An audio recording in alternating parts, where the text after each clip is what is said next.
We're going to call the Town of Rome Plan Commission public hearing and regular meeting to order for Tuesday, October 11th, 2022 at 4 o'clock p.m. Item number 2 is roll call, starting on my right. Williams here. Janzak here. Baker. Goldman. Jamadi here. Commissioner Wiesinger is excused. Also present are Town Administrator Jamie Gebert, Zoning Administrator Emily Zettes, and Town Attorney Nick Flanagan. Item number 3 is a certified posting of the meeting. The agenda for the October 11th Plan Commission meeting was posted at the following locations on September 27th, 2022. Rome Municipal Building at 3:13 p.m., Quick Trip at 2:29 p.m., Yakuso Port Edward St. Bake at 2:38 p.m. It was emailed to the Wisconsin Daily Tribune at 3:49 p.m., emailed to the town website at 1:45 p.m. on September 28th. The legal notice was printed in the Wisconsin Daily Tribune on September 27th, 28th, and October 4th, and the comp plan change public hearing was printed in the Wisconsin Daily Tribune on September 11th for that 30-day notice. Thank you. Item number 4 is to approve the agenda. Is there a I'll motion? move to approve the agenda with the following changes. Move the Do you public, get a second? pardon? Wait for a second. No, she has to say what the changes would be. Oh, I'm sorry. Pardon me.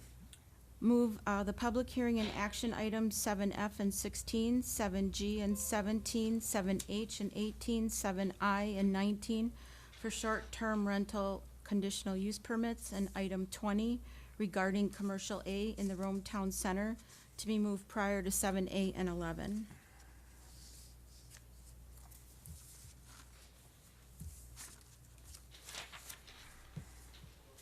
So item number 20 does not have a public hearing, so if it did get moved, you would want it before the public hearing, it would just move to item number 7, and public hearing would move to 8, because it's not 2 agenda items.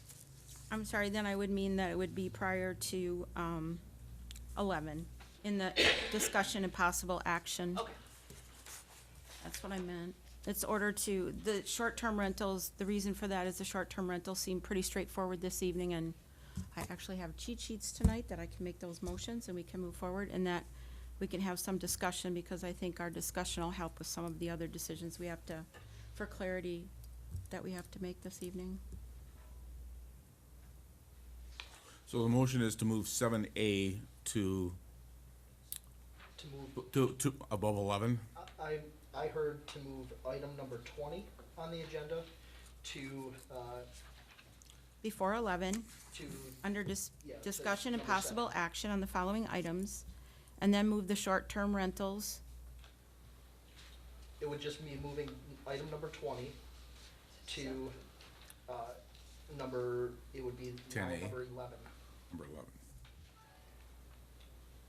Okay. Lori, are you also proposing on the short-term rentals move under item number 24? That they would go, or would they be acceptable in their, where they are now? Real simple, 7F and 16, 7G and 17, 7H and 18, 7I and 19 for the short-term rentals and conditional use permits prior to 7A and 11. Nope, because that's all For those the open- seven A's and B's. Nick knows what I'm trying to say. What she wants to do is move number 20 to number 11. Okay. She wants to take up number 20 before we move to number 11. The public hearing would still take place, Right. and you close the public hearing, move into the minutes, the secretary, and then 20. Okay. I think I understand it. Item number 5 then is the, That's a I'm motion. only a sorry, is there a second to the motion? I'll second it. Any further discussion? It's just moving it in order. So, we're not moving the short-term rentals? No, It's just Yeah. pushing everything down 1. one. Okay, It's taking up number 20 I understand. after number 10. I understand. Sorry, Chairman. It's okay. Any other discussion? Hearing none, then all in favor say aye. Aye. Opposed? Motion carried. Item number 5, citizen comment portion. Jamie, Emily, do you have any cards from anyone? No. Okay. 5A is the commission will also take comment from the public on an agenda item as called by the chair, but not during citizen comment portion. Please note that once the commission begins discussion on an agenda item, no further comment will be allowed from the public on that issue. The next section is no action contemplated except possible referral to a future agenda. Number 6, information updates, recent correspondence, current events, and announcements. Does anybody have anything they'd like to bring forward? Lori says no. Dan? Nothing. Okay. I would just remind everyone that trick or treating is in Rome Town Center on Saturday, October 29th, 1 to 3. We don't do door-to-door trick or treating here in town, but we do have the event at Rome Town Center, sponsored by the Rome Makers. Okay, thank you. Anything else? Item number 7A. Consideration, this is to open the public hearing, item number 7. 7A, consideration of the proposed comprehensive plan map 9 amendment from forestry to rural residential and zoning map amendment from FR forest and outdoor recreation to R2, 1 and 2 family and manufactured dwelling residence district relating to the properties owned by TNS Land Investments described as follows. Parcel numbers 030-631, 030-632. All parcels also described as Section 7, Town 20 North, Range 6 East, Town of Rome, Adams County, Wisconsin. Total acreage of 79 acres. Emily? 18 letters were sent to property owners within 200 feet of the affected property. The zoning changes from forestry and recreation to 1 and 2 family and manufactured dwelling residence district, as well as a comprehensive plan amendment from forestry to residential. Then note that the notice was a change to rural residential, but since that only encompasses R5 zoning, it will actually be a change to residential, not rural residential. The proposed use of the land is to create a subdivision with 25 lots. The proposed lot sizes range from 1.5 acres to 9.66 acres. Please refer to the provided R2 zoning district permitted uses that you guys were provided before the meeting. And there were 3 citizen comments submitted by email, and I will read those now.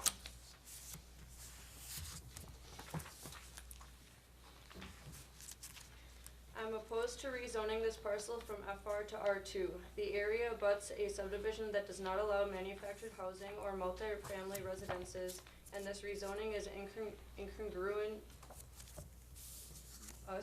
to the zoning of the adjoining residential subdivision. Additionally, R2 zoning will increase the population density of the area, causing more traffic on residential roads and create potential safety issues. Lastly, the potential density of this subdivision impacts the character of our area by reducing the amount of wooded land in Rome. The second letter. We are residents at Lake Arrowhead and along with many others strongly oppose the rezoning of the land to residential to allow residential dwellings. This land is used by many people for many recreation purposes and has been for a long time, making it part of the Rome experience. I don't want to look out my window and see buildings. We have enough growth in the last 5 years and don't need this and don't want it. That is the conclusion of that letter. And then the final letter. In regard to your letter dated September 29th, 2022 concerning the rezoning of Plan 9 map amendment from forestry FR to rural residential R2 for TNS Land Investments in regard to land parcel numbers 3631 and 3632 for a total of 79 acres. As a member of the Lake Arrowhead Homeowners Association and directly impacted by this rezoning reconsideration, I have several concerns about the city of Rome considering this reallocation of land parcels.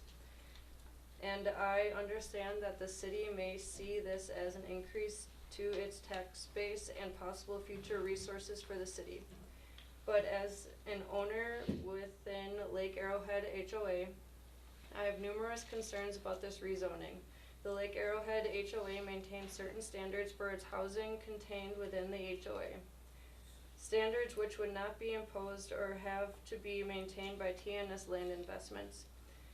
And since my property line falls within 200 feet of their property, it would directly impact me as an HOA owner, and possibly my property values and possibly the property values of all the owners within the HOA.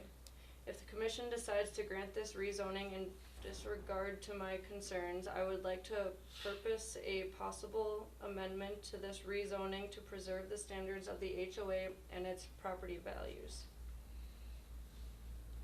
I purpose that 2 half-acre lots connected directly to each half-acre lot contained within Lake Arrowhead HOA be held as FR, Forest and Outdoor Recreation.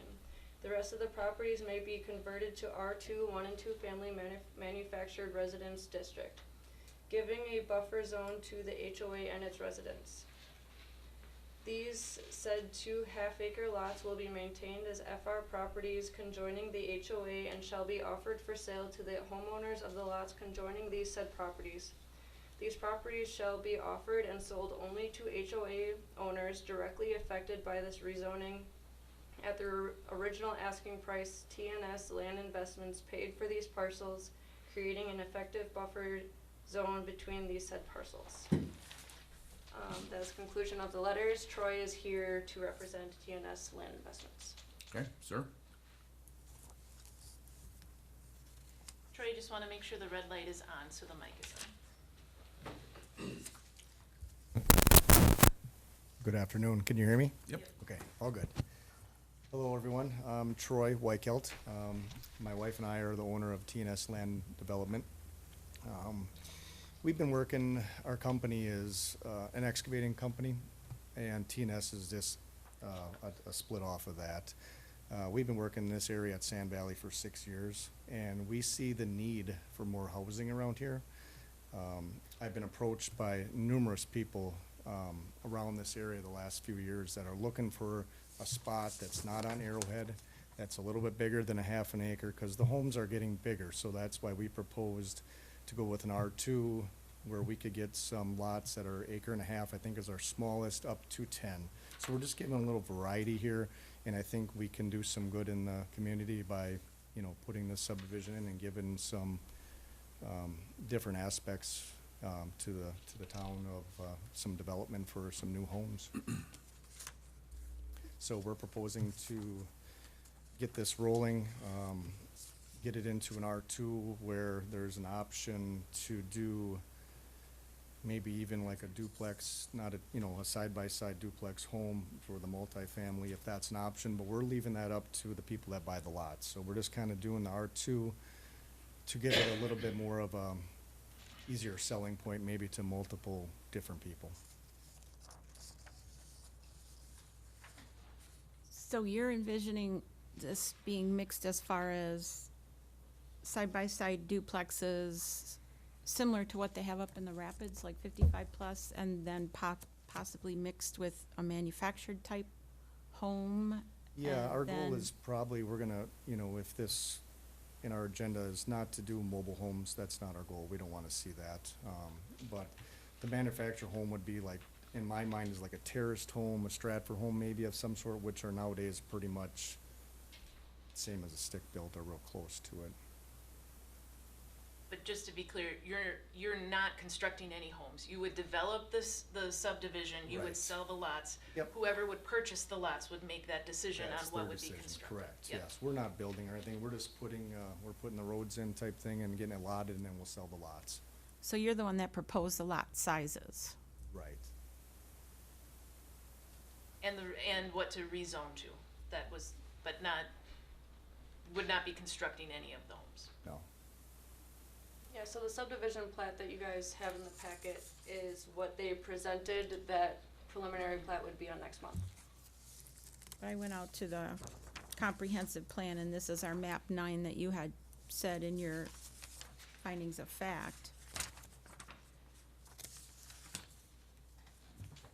Map 9 does identify this as FR in the future land Right. use.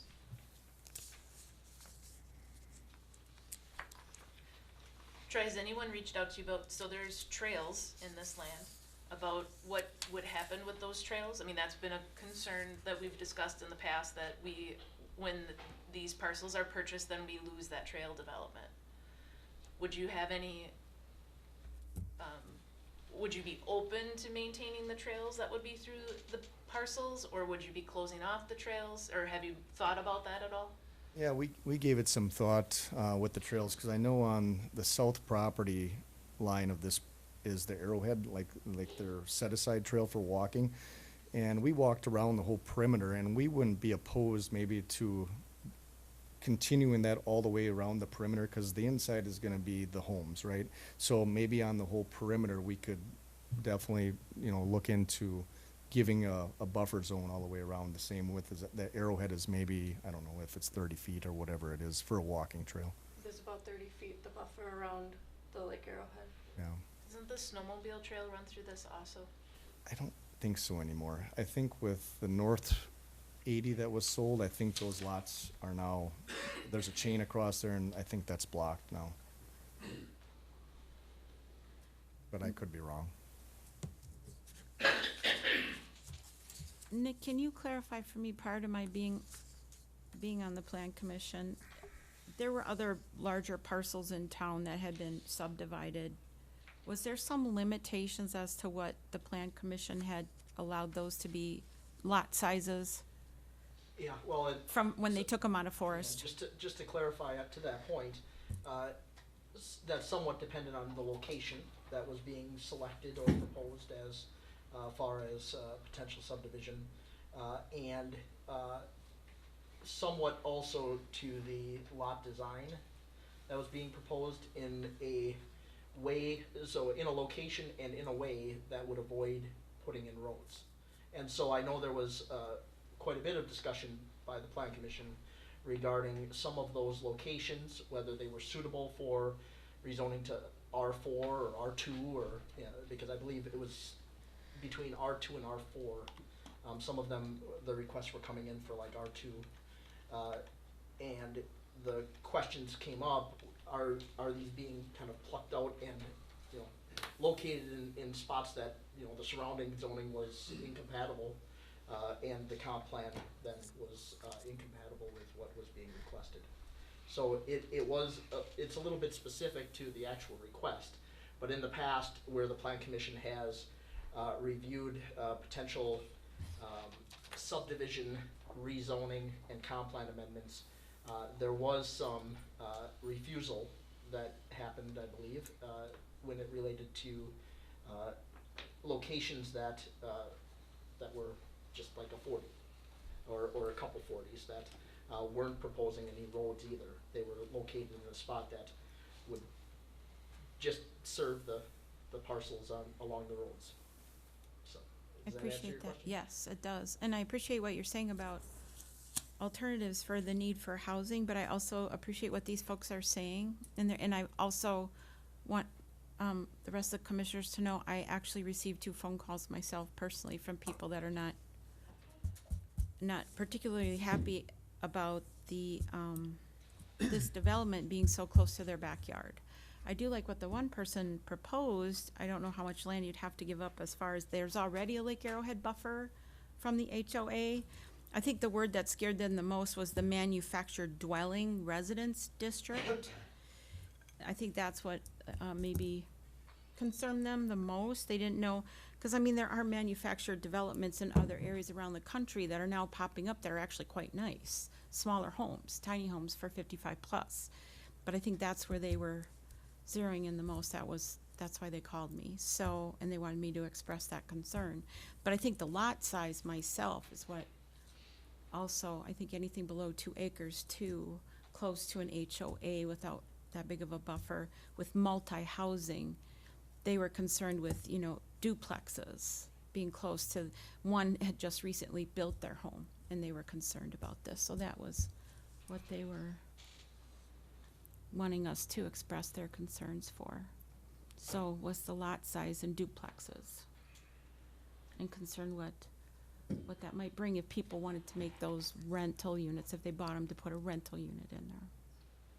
Even with the manufactured homes, the town's ordinance would still require 760 minimum living square footage. Right. So even with the manufactured homes, they would still have to meet HUD standards, and they'd have to be a Correct. minimum of 760. Right, and that's what I shared with them. But still. manufactured home by state definition is with or without foundation, is it not? Correct. So I think that's probably where people's concerns really are. Yes. That's fair. Would there, and there's no, like, one A or R1A where it's just a single-family home, but you do get a chance to have a much larger lot? R1, I mean, R1 zoning district, you can have a single-family house and you can have as large as lot as you want. It's just a minimum 1 acre. Yeah, the minimums for R1 and R2 are the exact same. Yeah. Thank you. What you're gaining on R2 really is your manufactured home and your duplex, right? Mm-hmm.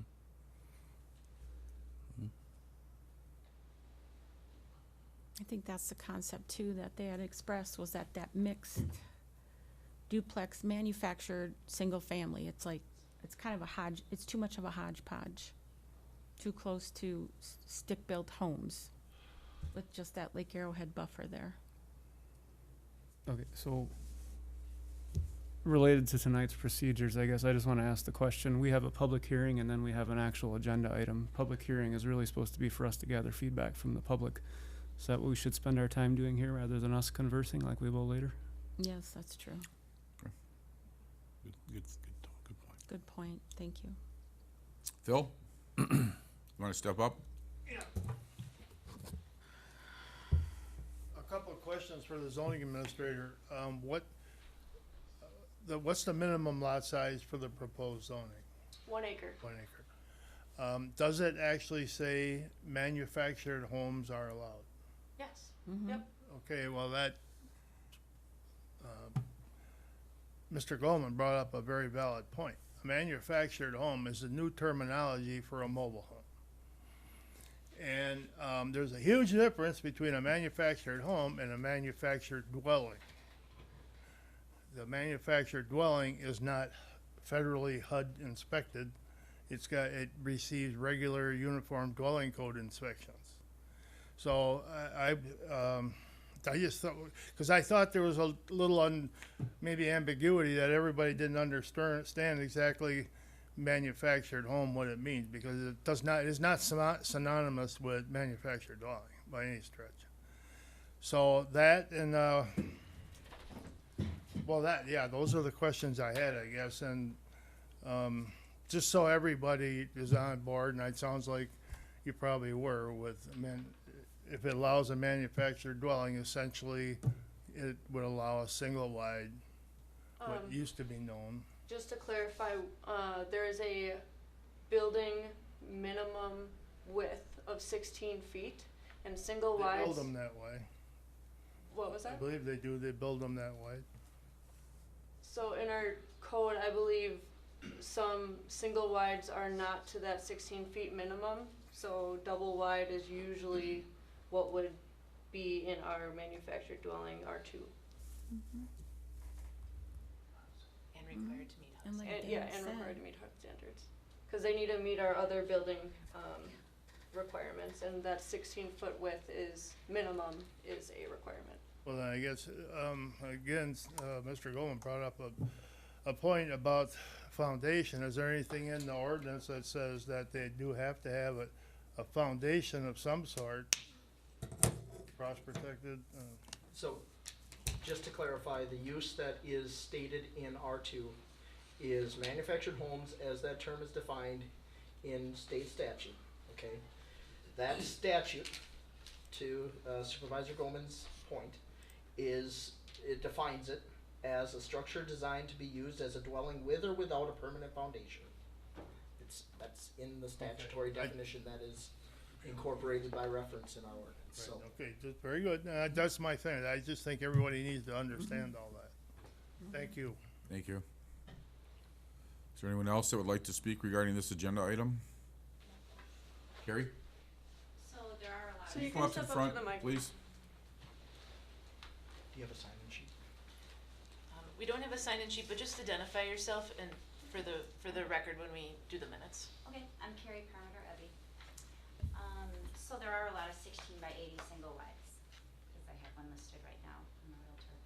But I was wondering, Do the mic so people can hear. do you have restrictive covenants for the subdivision? Because that might, would the restrictive covenants trump the zoning where it could alleviate the manufactured homes?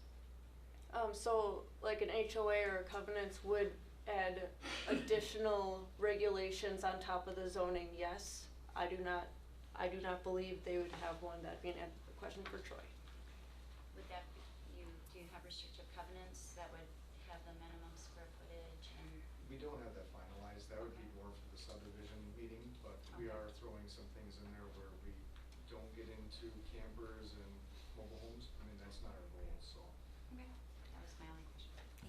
With that question though, if that's put onto the deed of the property, then it's of the individuals that purchased to enforce that. That wouldn't be town enforced, Exactly. And, if it's on the deed. and from a timing perspective, you all would see that potentially at the point of the preliminary plat and final plat. They're gonna have to have that part fleshed out, by that point. Sir, in the back? Yep. Hi, Hey.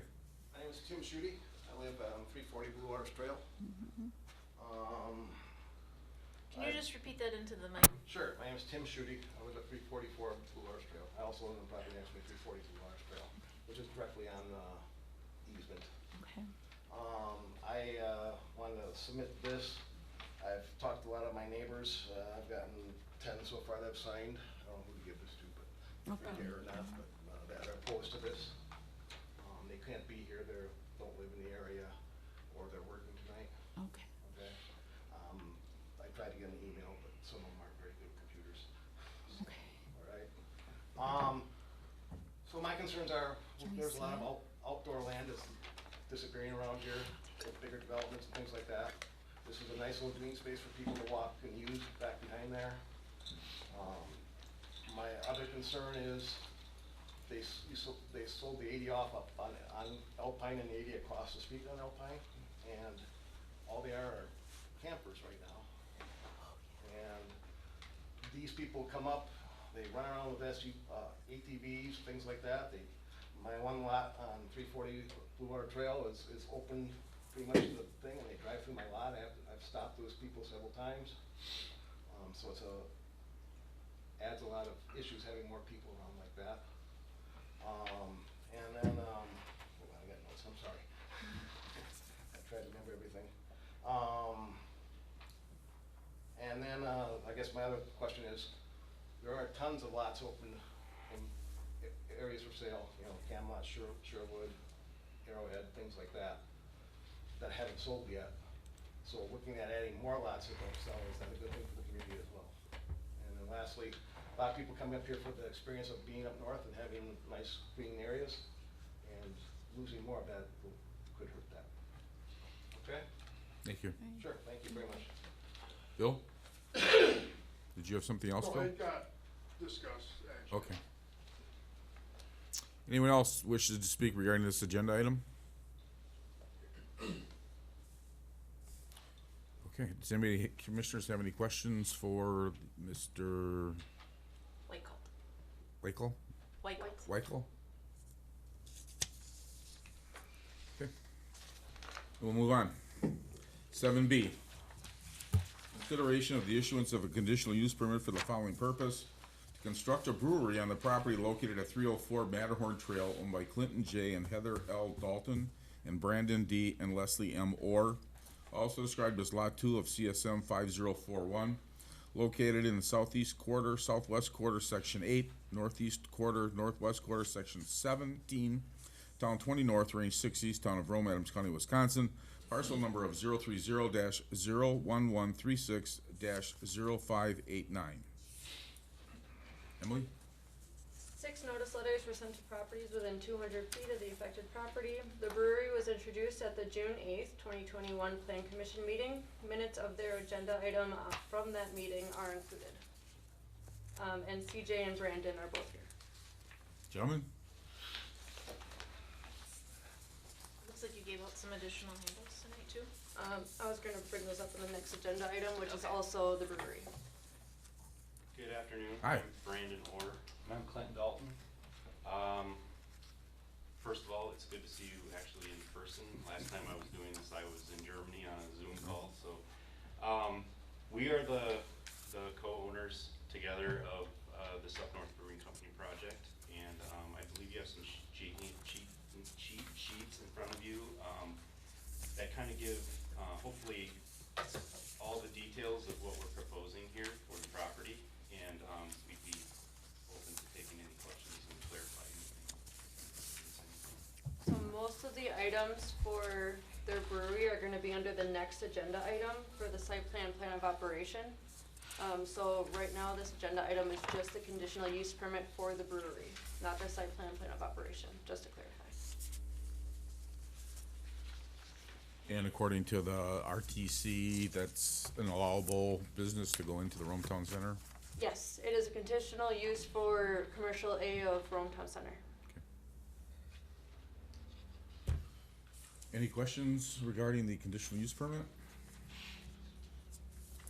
Does anybody in the audience have any questions or suggestions or ideas or thoughts regarding the conditional use A little permit? faster. Okay, hearing none, then we'll move on to item number, where am I? 7C. You guys can just stay there. Stay there. Just We're gonna stay up there. Consideration of a site plan of operation for Up North Brewing Company, care of Clinton J. and Heather L. Dalton and Brandon D. and Leslie M. Orr, for the property located at 304 Matterhorn Trail, also described as Lot 2 of CSM 5041, located in the southeast 1/4, southwest corner, Section 8, and the northeast 1/4, northwest 1/4, Section 17, Town 20 North, Range 6 East, Town of Rome, Adams County, Wisconsin, parcel number of 030-01136-0589. Okay, again, there were 6 notice letters sent to the properties within 200 feet. This business would fall under the conditional use brewery of commercial A sub-district of Rome Town Center, as I stated prior. There are no plans to have a freestanding sign, so all signage will be mounted to the building. An example of that logo for that wall sign is included in the packet. Dumpsters will be screened, and there's an example of what the screening will look like inside the packet as well. And CJ and Brandon are here again. And Oh, that's, I'm sorry, go ahead, Lori. no, go ahead. I Mike. would That's- just, explain what your big plans are as far as what your operation would involve when you're over there. So, first of all, it's a tap room and a manufacturing facility in one building. We do plan to have quite an extensive outdoor area. We're proposing what you'd call a beer garden area, picnic tables, family-friendly, dog-friendly. I think on the map, you'll see there's a little area that will show like hops and orchards. Nothing extravagant there. We're not farmers. But for ambiance, for educational purposes, we'd like to grow hops. We'd like to take people out there, see how, the brewing process is done kind of through that way. But first and foremost, it's a community venture. We can't wait. We're just looking forward to having people out there.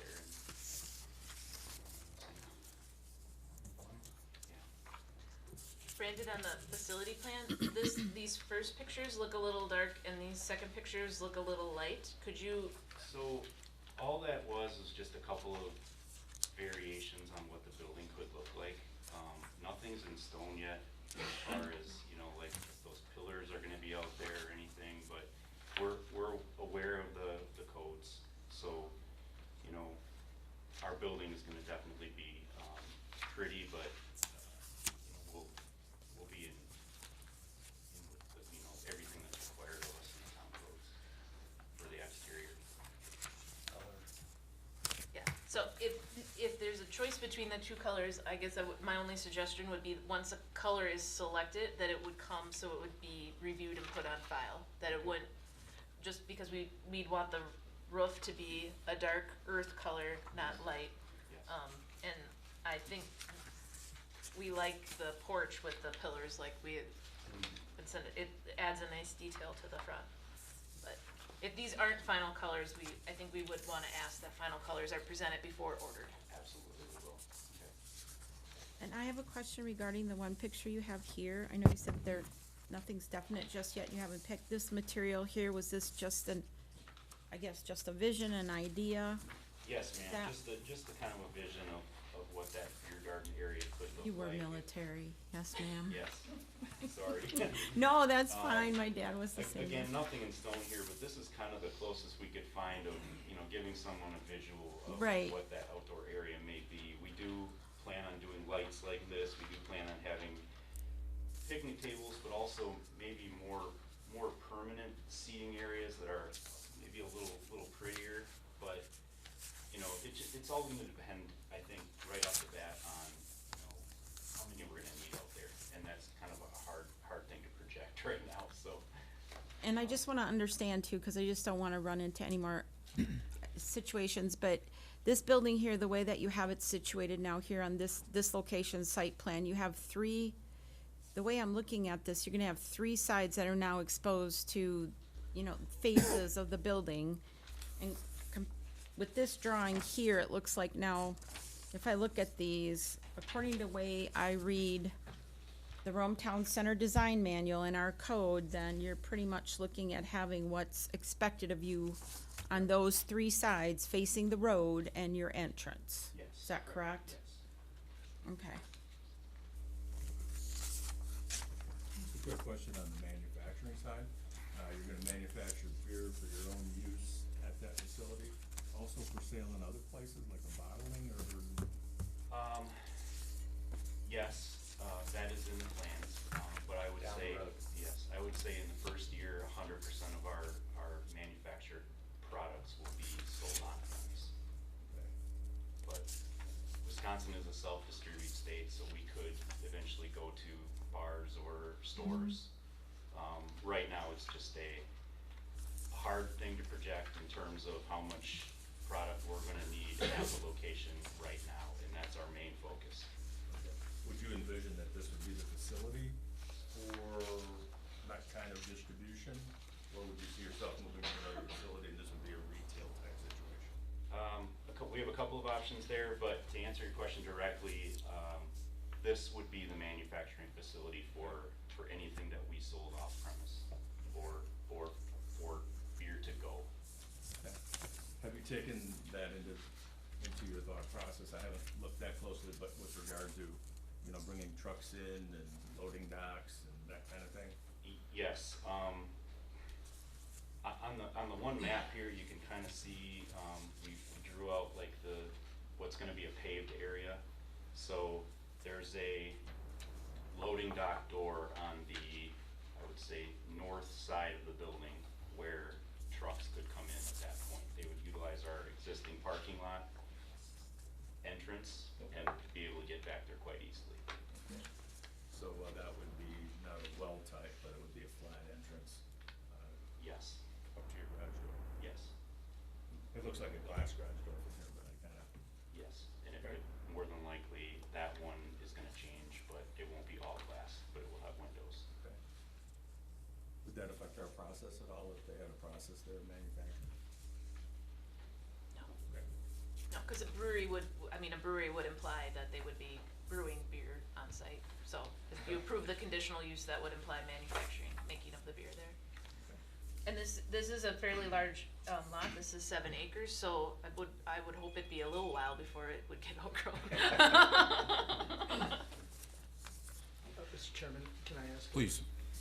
I see on the site plan of operation for outside events, you have reference to a stage complex. When I hear complex, I think structure, and so I'm not sure that I see the structure itself, other than maybe this picture, Yeah. which looks like it's almost just a slab with, is that, can you speak a little bit more to that stage complex? Maybe what it looks like one day of week, planned outside events, but, just speak a little bit more to that, by way of, those outdoor events. Sure. Again, nothing extravagant, and this is more than likely gonna be in phase 2 of the project, so we'll come back with, more specifics on that. But in terms of, when we say one night a week entertainment, that's more than likely gonna be on an existing pad outdoors if the weather's permitting, or it can be inside as well. and the stage itself, I saw the picture there of the pad. Is there going to be any kind of structure around that, or is it just going to be a pad? And not including it looks like some lights strung, but I'm just wondering if there's going to be some kind of structure built, or if it's just going to be the pad with some seating around it. 2 feet off the ground. So not like a full band shell, it's just gonna be a stage, Yeah. essentially. Like a pad and, I don't think right off the bat, anything that's like going to be covered or anything like that. And, you know, we'll ask the questions when we do get to that stage, but, no pun intended. But, for right now, it's just, you know, something that's going to be able to house in a central area. And I think stage, the platform piece, yes, but then this being commercial A wouldn't allow accessory structures. So it could have a canopy or like a tent over it, but couldn't be permanent. Well, so to follow up on that, I'm hearing some comments about like a different phase, and so just so I'm understood, and the plan commission as well, is it your intention then when that phase would kind of come to fruition that you're going to come back here for an amendment of some sort? Otherwise, I think the other questions I'd have would be related maybe to noise, because having a pad doesn't really, you know, force the acoustics towards your business. It may spread those acoustics, and just then I'd have more questions about what exactly that stage and those events might be, just so we can understand maybe the surrounding and the effects on those properties. Yeah, I think it's just small bands just for the outdoor beer garden. It's not projected to be something that you're putting in the center that could house 1,000 people. You know, we're looking at just a small, couple folks come in with a guitar, and a drum set, or I think just more, something small.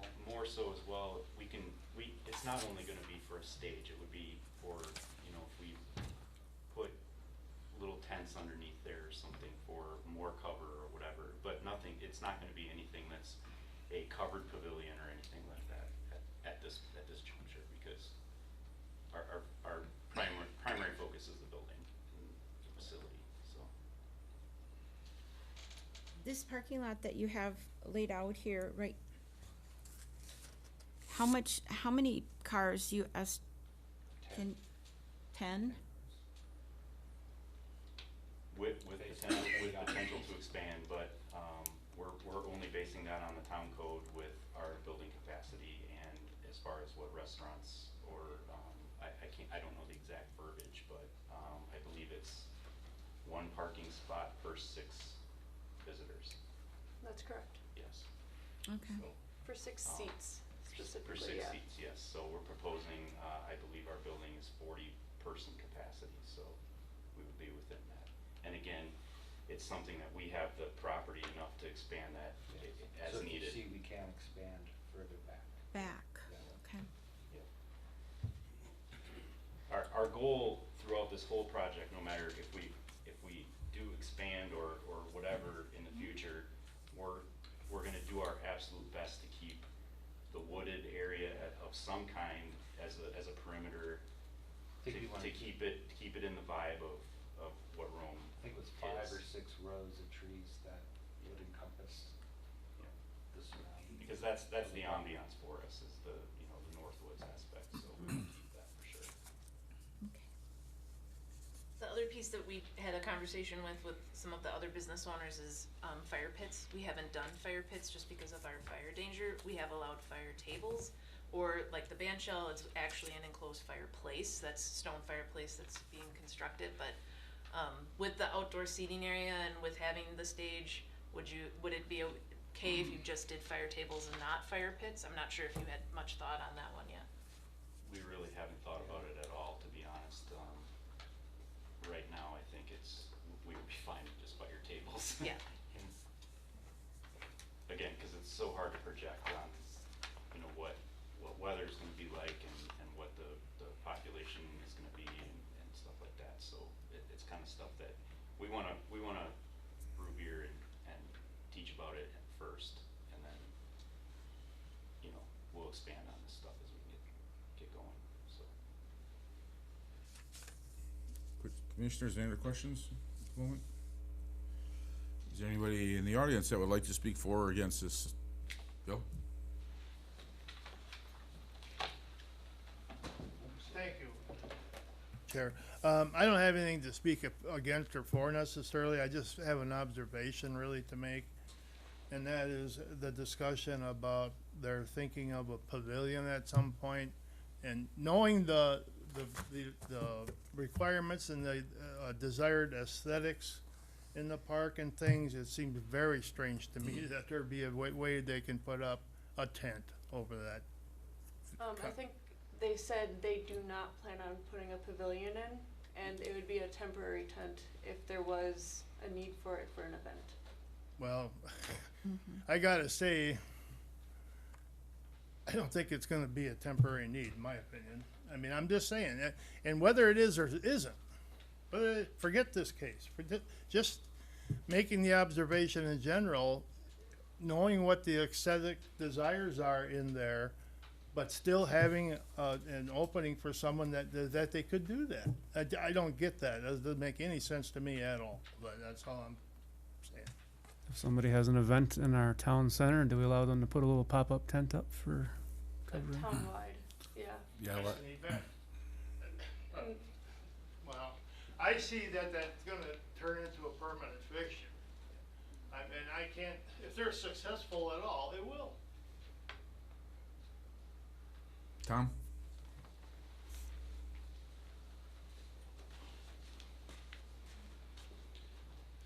Tom Gabriel, 1032 East Queensway. I'm not opposed to the business at all, guys. I love how you can leave some natural trees, because some other businesses haven't left any buffer zone around their property. I just want to ask two questions. On your site plan, you said asphalt paving 25 by 40. Am I missing something on that?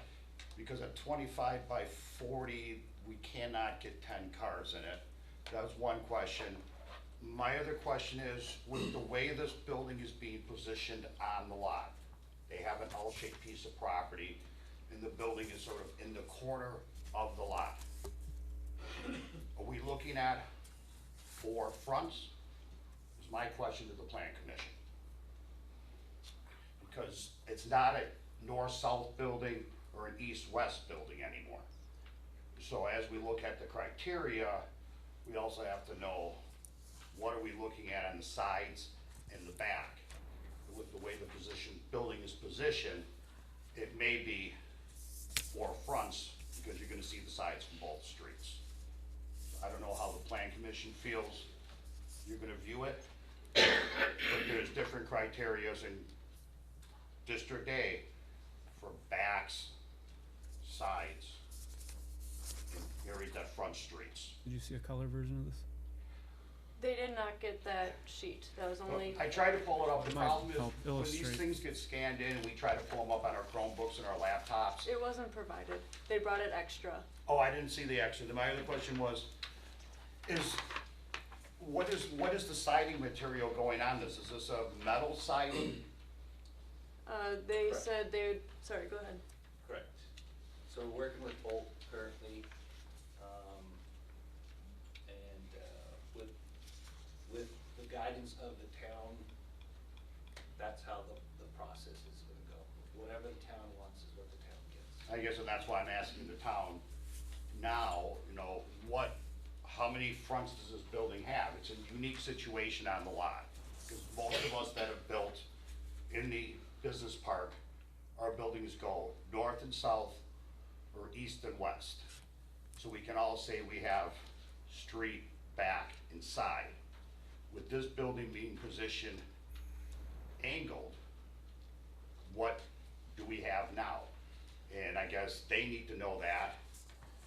You guys need to know that, so that they can continue with their process. If we look at this building as 4 fronts, which theoretically you'll be able to see the sides coming down Matterhorn, or I forget the other street back there, then That's Glacier Pass. we would have to look at no more than 50% metal on any side of this building, except for the roof. I I think the building looks nice, we just have to watch how much metal goes on the building. I love what they're doing, I have no issue with what the building looks like as long as the exterior material meets what we decided. It's hard to decide until we know how many fronts this building has, because this is a unique building on a unique piece of property, being an L-shaped piece of property and the building being cocked. I think they're okay. I don't know, you're right, we gotta look at it compared to what we've, but I think they're in, with the picture we got, we're in, With the picture that we have Right. now, it appears that there's too much metal on this building, that we have to keep it within less than 50%. Now, I'm not on the plan commission, I just know what the ordinances say, and before a ruling on it, we just have to make sure that, how many fronts does this building have? How many streets does it have? Because it's turned into the business park unlike any other building that's in there. As for the business idea, as for the gardens, as for the lights, as for the stage, all of that, I think is a great addition to the town of Rome. Thank you. Thank you. Mr. Chairman, we asked more questions in the second part of the meeting, right? Well, in the second part of this was just a discussion amongst ourselves. Okay. But can we ask, can I ask Certainly. this gentleman? Gentlemen, can I ask you another question, please? With these new pictures you gave us, can you just clarify for me, please, the way the position with your porch on here that you have, this is really helpful. Which porch is which, please? Okay, so this right here Yeah. is this. So then this brick, This brick is, that's actually part of the building, that's where the bathroom part would be. okay, so then what's facing here on Matterhorn and Glacier? So the front entrance would be right there. All right, and which is that on this picture here? So this pavilion here is what you'd be looking at. So this brick here would face this? That brick there would be on this corner. So it just- would be visible from the road. For the benefit of everyone that's here, Yes, let's just so- have a Yeah. larger It all depends- conversation. It all depends on what we're saying is the, the front of the building, I guess. Yeah. But. Thank you. Like, from what is visible from the road, we were really careful about this when we proposed I can these see that. drawings, is that, we had 50% of this metal covered from the visual part of the road. I think it'd be good that Jamie shares this, This is thank the you. front. This is what the corner is. This is gonna face Glacier Pass. This is gonna face Matterhorn. Where this stone, you said this is where the bathrooms are essentially. So that's gonna face Matterhorn and this will face Glacier Pass. And this would be the front. And obviously it's not on the picture, but I've already talked with Emily about this, where there's going to be some landscaping. Ladies and in gentlemen, front of I'm that. sorry, I know it's a long meeting, but please. There's going to be some landscaping in front of that corner where the bathrooms are as well, so, it depends on what we're saying is the front of the building, because, if it's visual, or if you can see it from the road, we have already planned that 50% of that is going to be within town code as far as covering up, And that would the metal. be in the. For the materials. Yes, yes. Thank you, gentlemen. Does that clear up orientation for commissioners also, on how that building is situated and which side is which? Because the back of the building at this time will not be visible from Highway 13. Okay, There's it's gonna all be wooded. trees. There'll be trees there. Okay. Thank you for the clarifications. Anyone else regarding Tom?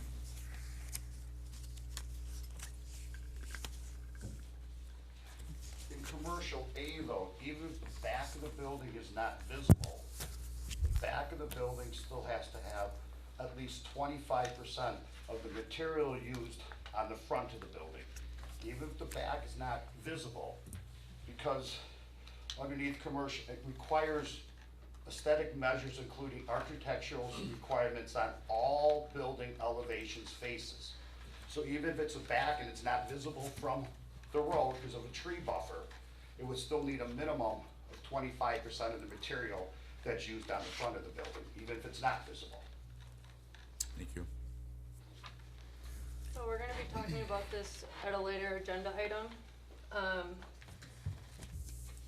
Metal siding shall be allowed as an acceptable quality material for all elevations, including that front elevation. It just can't be used on the 50% of the front. Just to clarify, it's an acceptable material for all elevations, except for the 50% of the street entry. That's what he was referring to. Just let's clarify, it's not street entry, it's street and entry. It's two things. Street entry, there's an entry and there's a street. People are liking to mix those two together. And a perfect example of that is the Papa Bears mini golf building. My street is not my entry. My street is the side of my building. My entry is on the south side of the building. That is why the street and entry. So we gotta stop saying street entry, it's street and entry as it's worded 3 times, and we still got all in there. So just, let's not confuse the two terms. There's an entry to the building and there's streets. Just, it's not street entry, because if you look at, like I just said, there's exceptions, and that's why it's worded that way. Thank you. Anyone else wish to speak? Okay. Moving on to 7D. Consideration of a site plan of operation for Ebby Realty, care of Randall J. Ebby Sr. for the property located at 384 State Road 13, also described as Lot 75 of Canterbury addition to Lake Sherwood, located in southwest 1/4, southeast 1/4, section 17, town 20 north, range 6 east, town of Rome, Adams County, Wisconsin, with a parcel number of 030-1950. Jamie? Emily? I'm sorry. That's okay.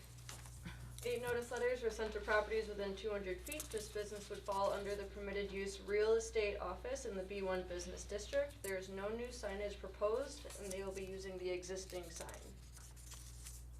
And Chad is here to represent them. Hello, my name is Chad Stats, owner of CMS Construction, Wisconsin Rapids. I've been a building contractor for 23 years.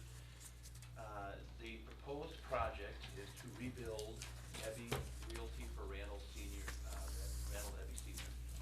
Some of you know the building was lost in a fire, so again, he attempted to rebuild a structure where he can maintain his business. The other building was rather, well, it was an older building.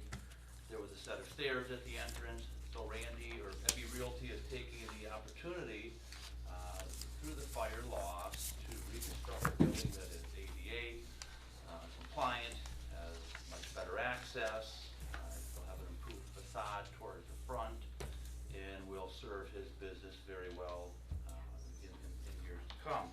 So the drawings that I submitted, the colors are a representation that I can get on with an office printer, but those are some of the tones that they're interested in doing. There's on the front, a natural stone wainscot with an LP solid siding on the office part.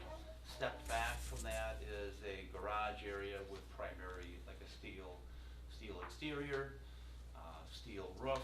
There's a front entry porch on the front, again with some timber to again enhance the front, again towards the street. The entrance was currently also towards Highway 13 as well. The site, the septic system has been inspected and is compliant and will allow us to reconnect, do a reconnect fee with the county to the septic field.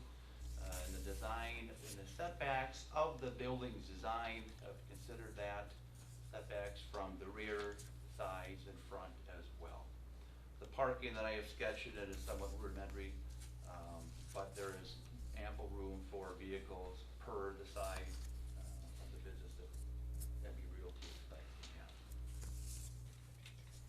Any questions? Mr. Chairman, can I Yes, ask sir. a question? Yep. Really more of a clarification, just that I'm reading this correctly. It looks like There is no outside storage, that's being proposed that includes a refuse container, no outside storage or refuse containers that are going to be on that site. And then, that outside leasing, what you're talking about there is that it's just going to be used for that real estate office, it's not going to bring in any other businesses inside. Thank you. So the back garage area will not be rented out for storage to My other? understanding, no. Okay, because that's a conditional use, that's not a permitted use. It's for storage and workshop area. Come on up, come on up. I told you you were gonna have to talk. Yeah.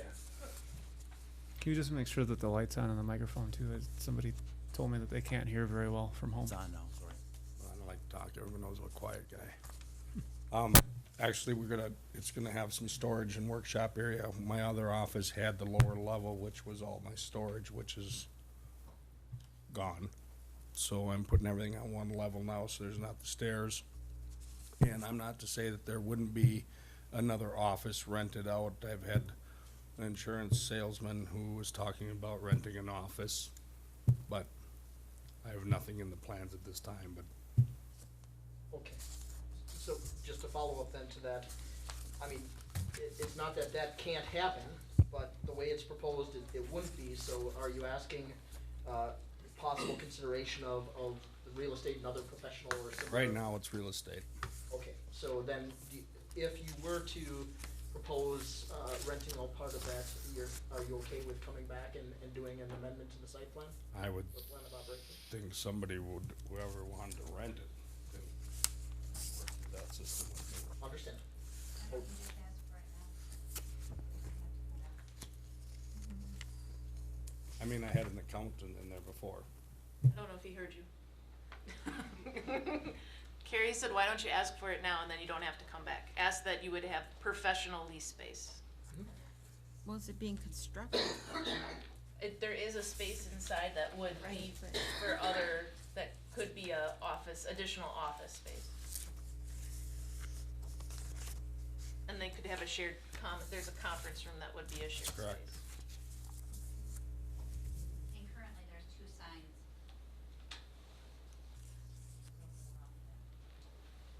But now it said that he wasn't going to change the sign, but it says an accountant on the sign, doesn't it? So if the space was leased, they'd have to come No, back. there's not an accountant on that one. Is there? The ground sign does. Oh, okay. No, it's all in. They'd have to get a sign permit to change that sign then. They'd have to come in and get a sign permit. Okay. So, That should be removed. I can't believe it's still up. so if you're not, so what is the status then of, if you're not renting to a boat company, if you're not renting to an accountant, then would the sign still actually really apply for the sign that's staying, Nick? I don't understand then. Yeah, The sign Current the sign that's there is Ebby Realty. And I believe the accountant hung a sign from that off the bottom. It's just dangling there, but that could be removed. They're not there, obviously. Did that answer your question? No, not really. The original sign exists as is. I don't know what needs to change Yeah, there. it sounds like he's proposing leaving the original sign and removing the accountant, Mm-hmm. is what I just heard. Right. And if the original sign would change, you'd have to return for a sign permit. Then what is the status of the boat lifts? Did you bring that up earlier, Nick, then? That he I said just there's asked- no Yeah, I then just there's asked no for storage then? confirmation of no outdoor storage, and I asked, about Okay. the potential leasing. It sounds like there There is is no none. outdoor storage, but there potentially could be a request for leasing. I think there's still a question on whether or not that is being asked for tonight, or somewhere down the road with the, Well, there are some boat lifts there. That is knee deep. And that was non-conforming. That's passed.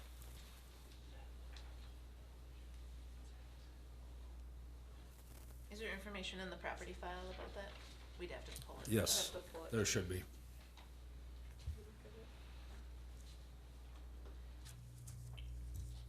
Let's just ask, so this is in commercial A zoning, and the building would be just outside of Gateway District. The building would be just past the 200-foot mark. That is correct. What about, so that parking lot's in pretty rough shape. Yep. What are we thinking about that parking lot? Well, obviously I wanna fix it, but I've gotta try to fix the whole thing, and that means Cal's Corner as well, and obviously that's gonna come with the monetary when I get this building up as to where I can and what I can do. I mean, there's a motocross to go across in order to get into there, but, so I'm gonna have to try to correct it all. But that's gonna be based on money.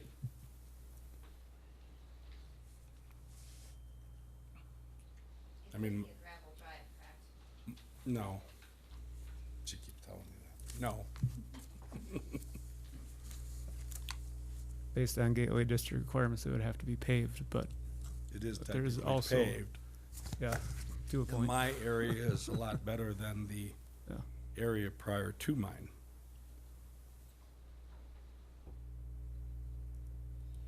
But the, following from the last conversation too, for the last building, if the building is situated 200 feet, then it just abides by commercial A. If it was situated in the 200 feet, it pulls in commercial A from Rome Town Center. And this building does involve metal, and only the front side has the extra trimmings. The sides and the back do not. So that's the other reason, just to indicate that this building is situated outside that 200 feet. That is correct. Any other commissioner questions? Anyone in the audience have a comment regarding this operation, site plan? Okay, thank you, Randy.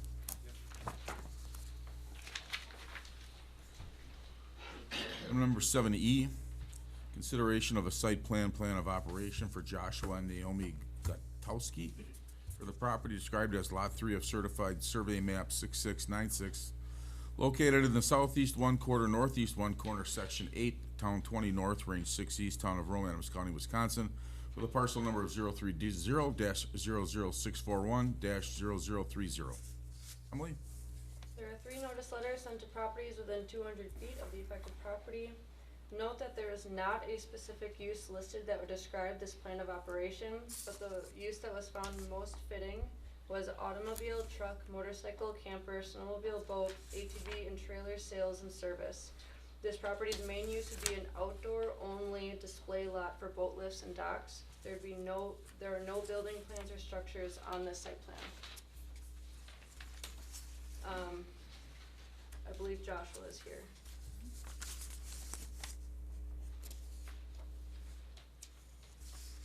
Josh Gutowski.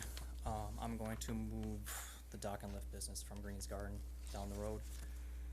And other than that, as far as the paving, my 200 feet, I'll probably be back here in like a year / year and a half to do a building. I would like to be able to roll the paving into my bank loan then, if that's a possibility. That's about it. In looking at the map, I had a hard time determining where exactly this piece of property was. Can you tell me? the It relationship? would be next to Wagner Enterprises. I don't Okay. have an address yet. On the north side of Highway D? Correct. Next to Boat Barn. Okay.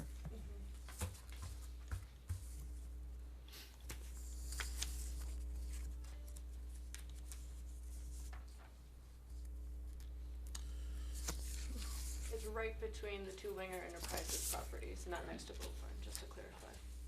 Okay. On the other side. He's in the middle of the. So can you describe to us, I mean, are you going to, you know, we have kind of a drawing here as to what your plans are. Where in the future do you then plan, if you do build a building, where is it gonna be on this, kind of this drawing that you gave us? Behind the trees, behind 200, more than 200 feet back. So behind the display area. Sort of where you said outside storage. Yeah.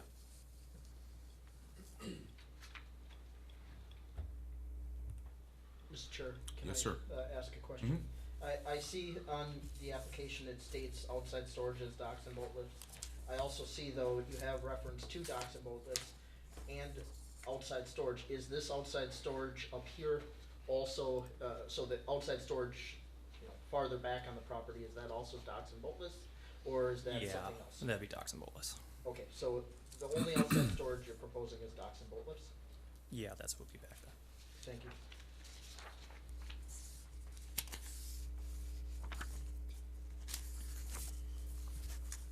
Commissioners, other questions? Okay, hearing none. Is there anyone in the audience that would like to speak regarding this item on the agenda? Okay, thank you, sir.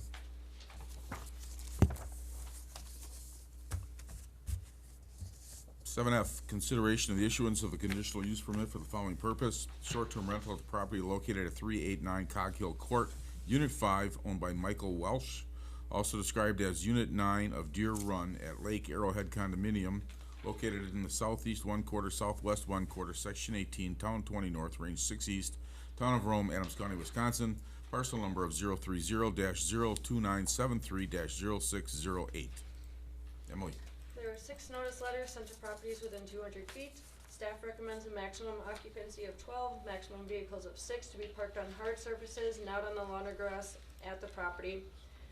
This will apply to all short-term rentals, not just this one, but I'm only gonna say it for this first, short-term rental. The conditional use permit is one requirement of the short-term rental license. The applicant must comply with all short-term rental requirements before the first rental occurs. And Michael is here. Michael?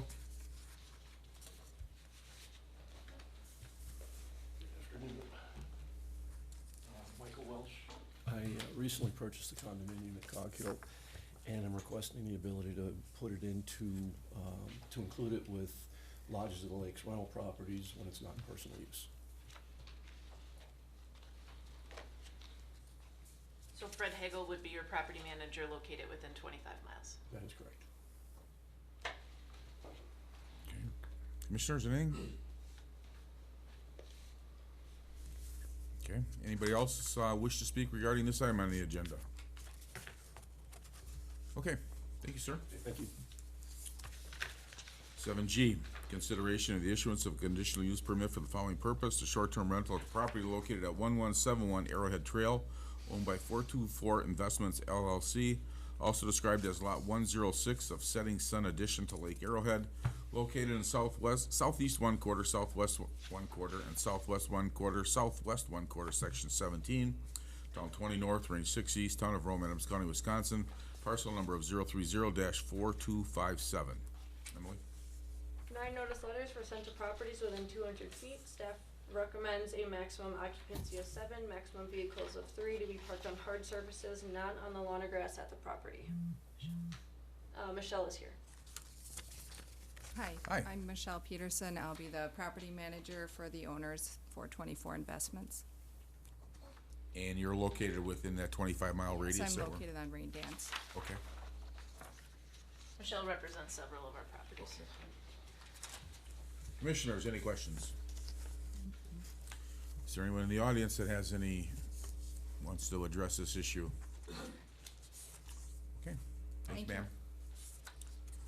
7H, consideration of the issuance of conditional use permit for the following purpose: a short-term rental at the property located at 338 Hickory Trail, owned by Constance G. McNamara and Cubic Living Trust, also described as lots 379 through 380 of Kingswood addition to Lake Arrowhead, located in southwest 1/4, northeast 1/4, section 14, town 20 north, range 5 east, town of Rome, Adams County, Wisconsin, parcel number of 030-3585.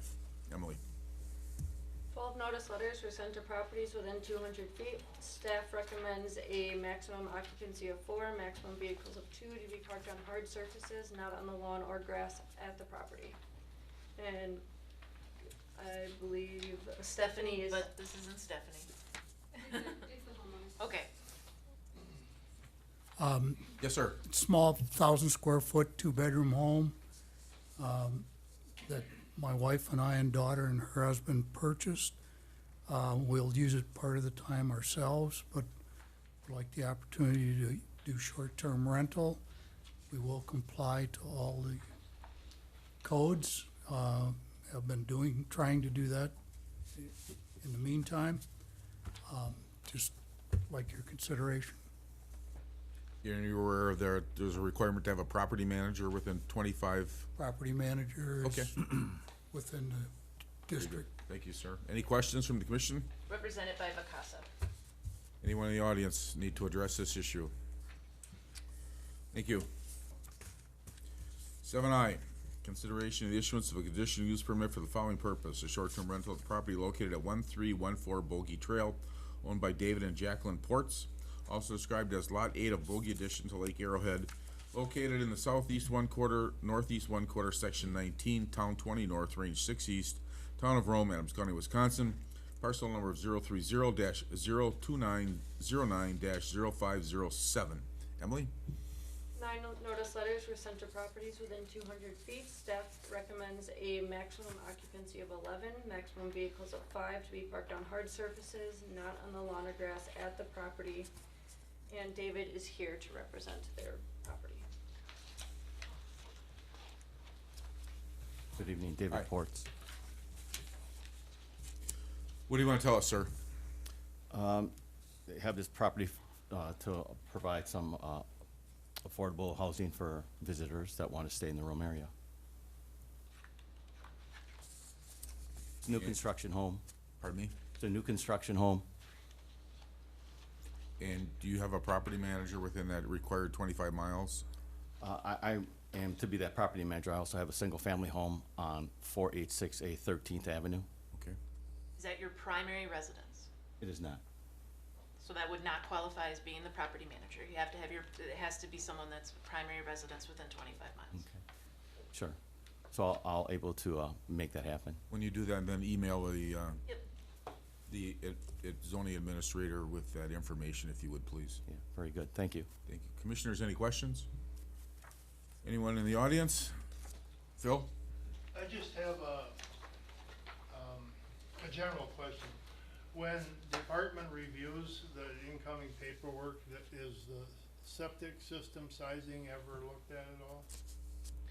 We look at the house plans and the layouts that are provided by the applicants. Okay, in other words, the answer is no.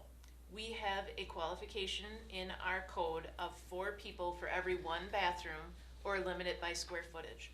So while the size of the tank is not looked at, you wouldn't be able to have more than 4 people per bathroom, and that would be scaled down by living square footage. So your bathrooms, your closets, your hallways, your garage space, when count as livable, it's 150 for your first person and 100 square feet after that. Well, that's, okay, that's not how septic systems are sized. They're sized by bedroom. Yes, they are. Yes, but we size 4 people for every bathroom and then down with livable square footage. Okay, And as evidence at the last plan commission meeting, we've discovered homes where there were non-permitted alterations made and those owners have had to come up the code, right? So that's another avenue where the county would potentially be alerted to the fact there's a problem there. okay. And I believe our code on that is more strict than the county's code. Well, the county follows the state code, so, I mean, yeah. All right, thank you. Thank you. Anyone else need to address this issue? Hearing nothing, then item number 8 is to close the public hearing. Is there a motion? So moved. Second. Motion by Jeff, second by Dan to close the public hearing. Is there any other discussion? Hearing none, then all in favor say aye. Aye. Opposed? Motion carried. Item number, the next section is to discuss some possible action on the following items. Number 9, discussion of possible action regarding the meeting minutes from Tuesday, September 11th, 2022. Everybody has a copy of those. I make a motion to approve the minutes. Second. Motion by Jeff, second by Dan to approve the minutes from September 11th. Any other discussion? Hearing none, then all in favor say aye. Aye. Aye. Opposed? Motion carried. Item number 10, discussion of possible action regarding the appointment of a plan commission secretary. Is there anyone that would like to volunteer? I move that actually we approve someone from staff to do that responsibility. Someone from staff sign it? Yes? Okay. In the past, it had been Greg that did that role. Well, the past before Larry died, Larry was the secretary, and he Right. signed off, but you're talking before that then? Yes, it was Greg before that. Okay. You wanna make a motion to that effect? I would move that staff or, No, you'd wanna designate a position or a person. So if you want the zoning administrator to serve as secretary, then I would build that into your motion. I think it would be difficult though if she wants to take an active role though, and, all right, then I'll move that Jamie serve as the secretary for the plan commission.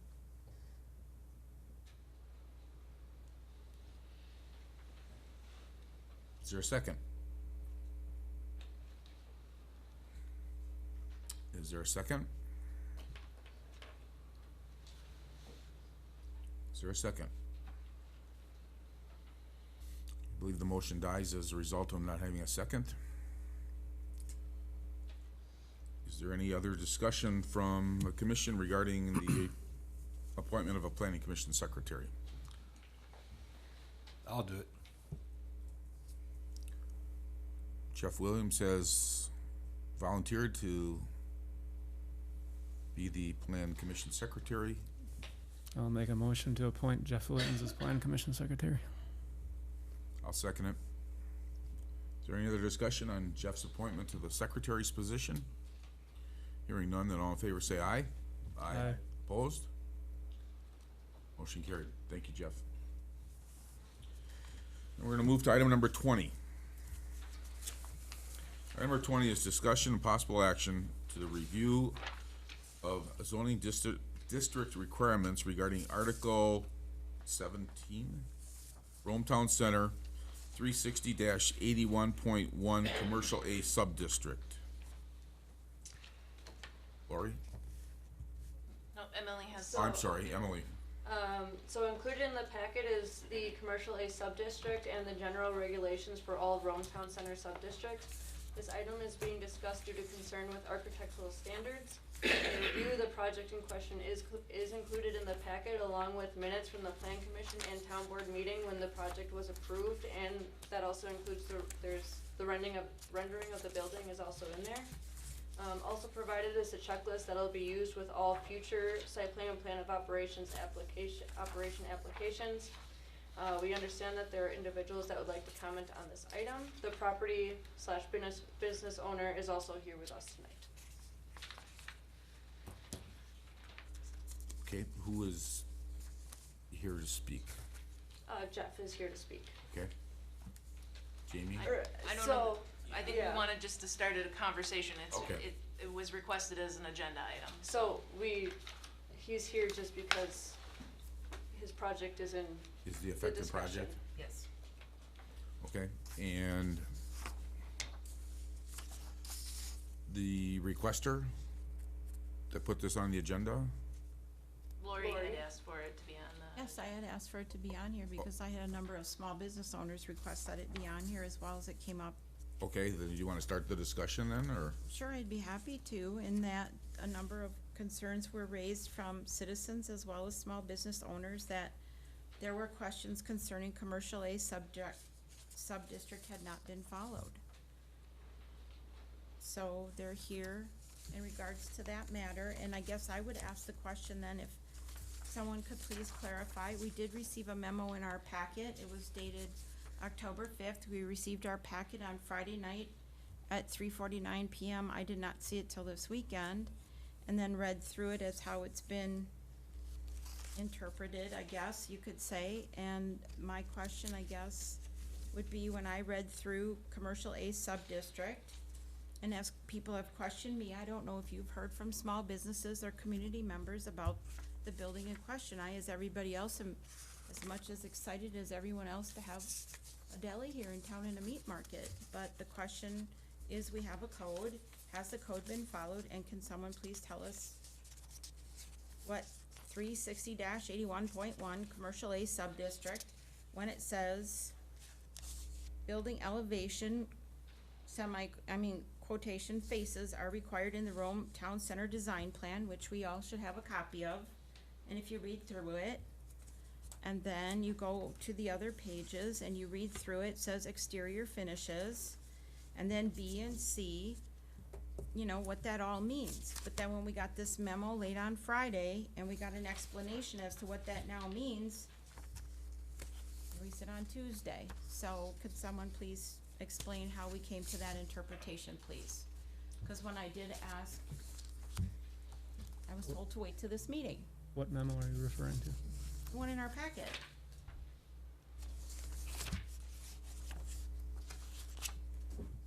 So are you referring to street entry views?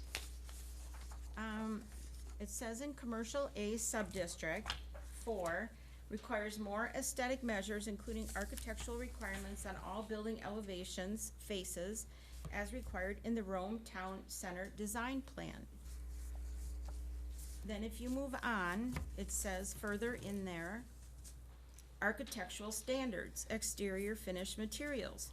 At least 50% of the street and entry area elevations, including roof trim and eaves, shall incorporate one or more of the following materials into their design: rough wood and log siding, brick, stone, architectural block, and textured concrete materials. Then further down it says, material siding shall be allowed as an acceptable quality material for all elevations except the 50% approved street entry area materials as required above. Go down to B, it says roofing materials shall be, roofs may be pitched or flat. Well, you can't take the roof off the building. At least 25% of all elevations other than street and entry elevations shall include one of the building materials approved for street entry elevations. Go on further. Building colors, primarily 80% earth toned in appearance accents. Go on, just read it. I asked the question in the office. I did not get an answer as a town board person, supervisor, or as a plan commission member. I had to wait till this meeting. I was asked the question of small business owners as well as community members. So I know why the gateway overlay went into place. I know why we have zoning ordinances, so I waited till this meeting, which is why I asked for it at a previous town board meeting, as well as the plan meeting. If you go back to the meeting minutes, which are in our board packet, which we got on Friday, we had the weekend to review it, and you look at the materials that were submitted, all the information is in here. Plus, we had a memo. So the question stands, and now we have people here that want to talk about it. So I asked the questions too. We have a responsibility. It starts at the top, and it comes down, and here are the plans that were submitted. Here are the materials that were submitted.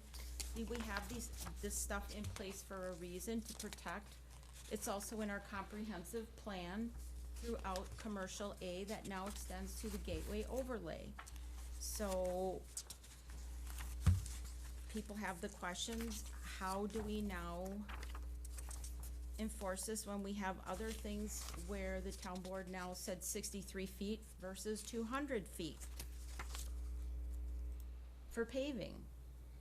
What do we do about roofing? What do we do about these questions now that there's other building? We have a brewery that wants to go in, and they're very, very cooperative. They want to work with us. So there, I led the discussion. Okay, thank you. You're welcome.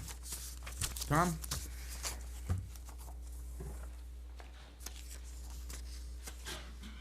As I brought up with the brewing company, we need to know what this code means. We have another building being put forward. I was told by the town chair, Carl Hasdale, and Jamie, that this has been turned over to legal counsel for a legal interpretation. It's been 6 weeks now, and nobody wants to tell us, or tell me, maybe they told you guys, what the legal interpretation is.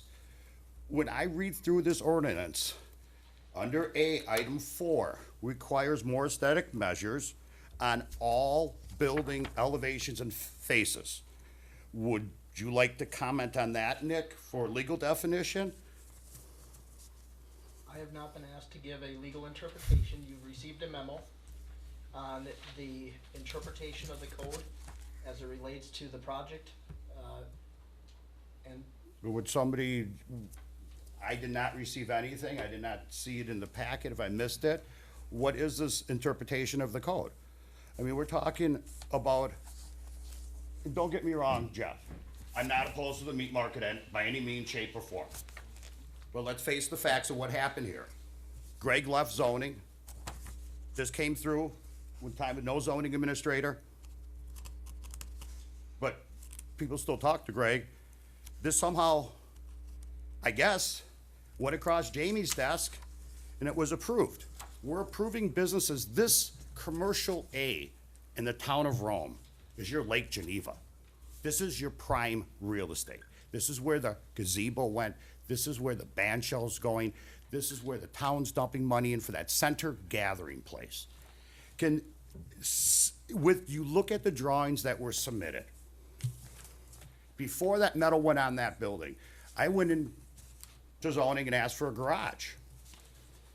Jamie came out and said, Tom, outbuildings, garages are not allowed in commercial A. Top of the blueprint that was turned in, it says garage on it. That should have been the first red flag for this plan commission. So what is the interpretation of this code? Is it just the front street? Is it front end street? When you say all sides of a building and you get to the back of the building and there's still no architectural standards, how did this go through plan commission, zoning, town administrator, and the town board? And not one of these, are we reading it as street front? Anybody want to engage in conversation with Tom Gabriel? Obviously not, huh? Can somebody, what is street and front? I think we need to have, I will engage in conversation with Tom Gabriel. I think that's a conversation we need to have. I think that Greg was here through the original Alpine Village Business Park plan when we put that first piece into place. And that was over 10 years ago. And maybe there was a stronger conversation with Plan Commission about what is street and entry, street/entry, because the architectural standard refers to it both ways. It says street/entry in place and street and entry. This particular business is a corner lot. Bring it up with Up North Brewing, that could be considered a corner lot because it's situated on a corner. I think that's a fair conversation to have in if how on a corner lot is street entry view, your entry into the building, or is it any side of the building that faces a street, regardless if it has an entry? But under commercial A, item number 4, it distinctly says, requires more aesthetic measures, including architectural requirements on all building elevations, faces, as required. This was updated just 13 months ago. And if you go to where you are trying to say street entry, entry street, we could have legal interpretation here, but you guys have obviously said, Dick, don't comment on this. We have street and entry twice. We have a street/entry one time. But then in item number C, it says at least 25% of all elevations. So how can we now say it's just a street entry, but yet 2 other times in here it says all faces, and 2 of the 3 times when they use the word street and entry, one time they put a backslash between the 2 of them. Now, most of us know with the backslash, it means street and. It's not or it would have said or in that code. So we ended up, no offense, Jeff, at all, they approved it. We ended up with a storage building in commercial A of the Rome Town Center. We ended up with a building with the wrong roof pitch. We ended up with a building with a screwed down roof when the code says has to be standing seam. I know everybody wanted a deli. I'm not opposed to the deli, not opposed at all. I don't want to create enemies with the neighbor across the street from me. But I've been through this process with zoning, with plan commission, and the town board on 2 occasions for new businesses in this business park. This was always read. And now that somebody made a mistake, shoved this plan across your guys' desks, got approved, now you wanna read it as street entry. Look at the other buildings on that street. Look at Keystone Savings Bank. Look at the old Stagecoach, now Slice of Heaven. Look at the gift shop. Look at Advantage Plumbing. Look at Papa Bear's Mini Golf. There isn't one building on that street that looks like a metal storage building. It's not allowed on that street.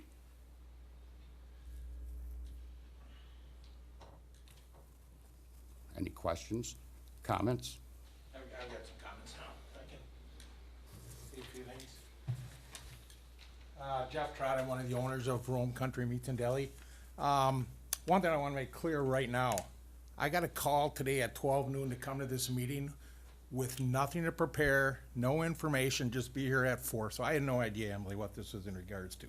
So I'm totally caught off guard. That should have never happened.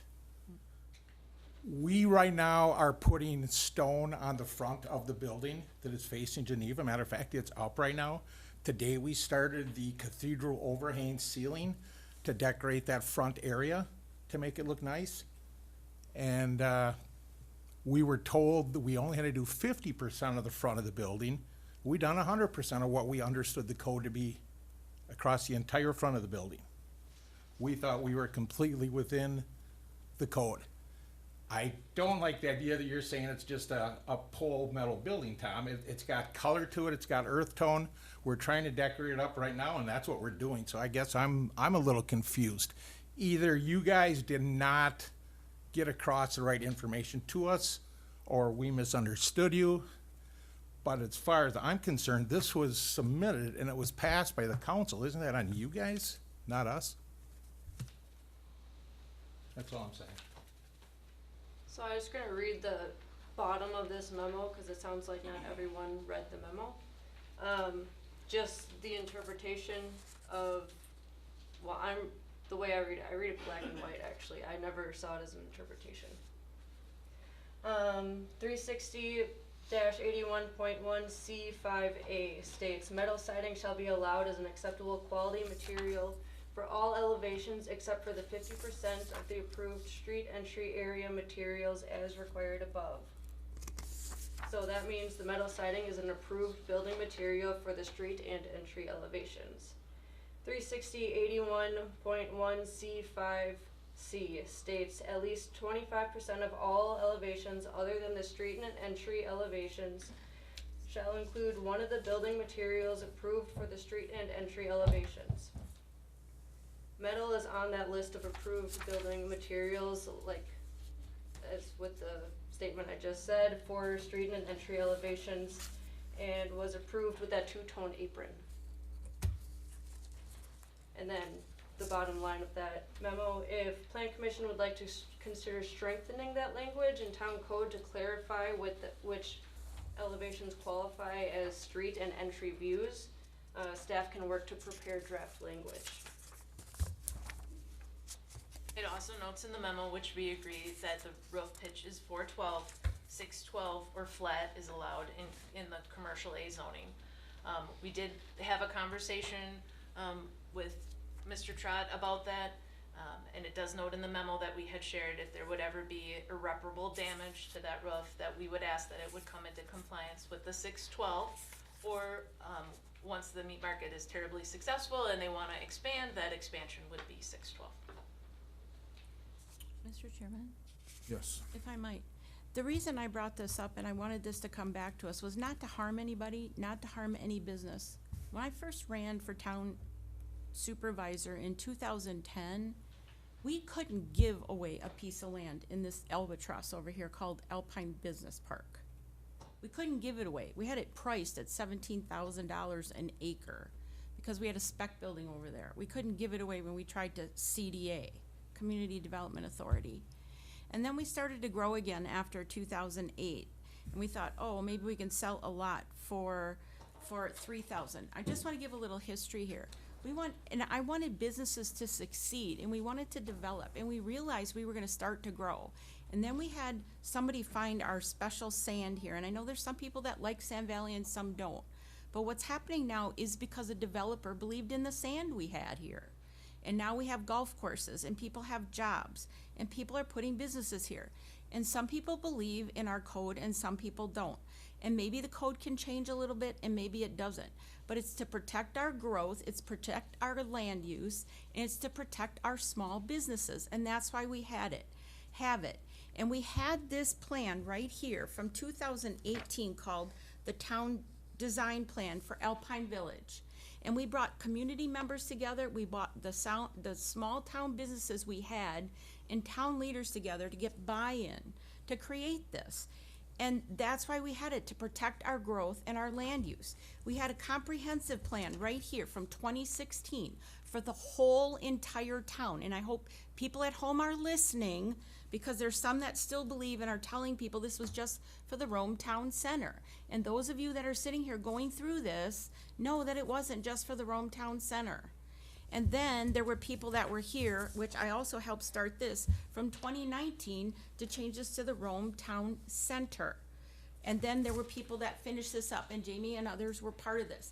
This is not to hurt people. This is to believe in the code to protect our growth and our future. For those that want to keep us the way they were when they first came here and not get really big like Minocqua or a Rhinelander, but still understand and believe in our future and the growth and how we grow. So that's the only reason that this came forward, because people have invested in our future and who we are, and everybody is vested in that. And that's why people are talking about this. It's not to hurt Jeff. It's not to hurt that deli. We all want it. And this code means something because there are businesses that spent the money because they believed in it and they did what they did according to the code we have. And if we need to look at that and appoint a committee to maybe adjust some of those things, then so be it. But let's not skirt the issue and say, this is wrong. Maybe there's some things we need to adjust, but it wasn't to bring it forward. There were people that were calling and saying, hey, Laura, you guys aren't doing what you're supposed to be doing, and why is that big building there? It doesn't look right. And that's why I brought it forward. And I would just hope that we could have an adult conversation and say, hey, are you guys not reading your own documents? Thank you. I guess people have questions. Bill?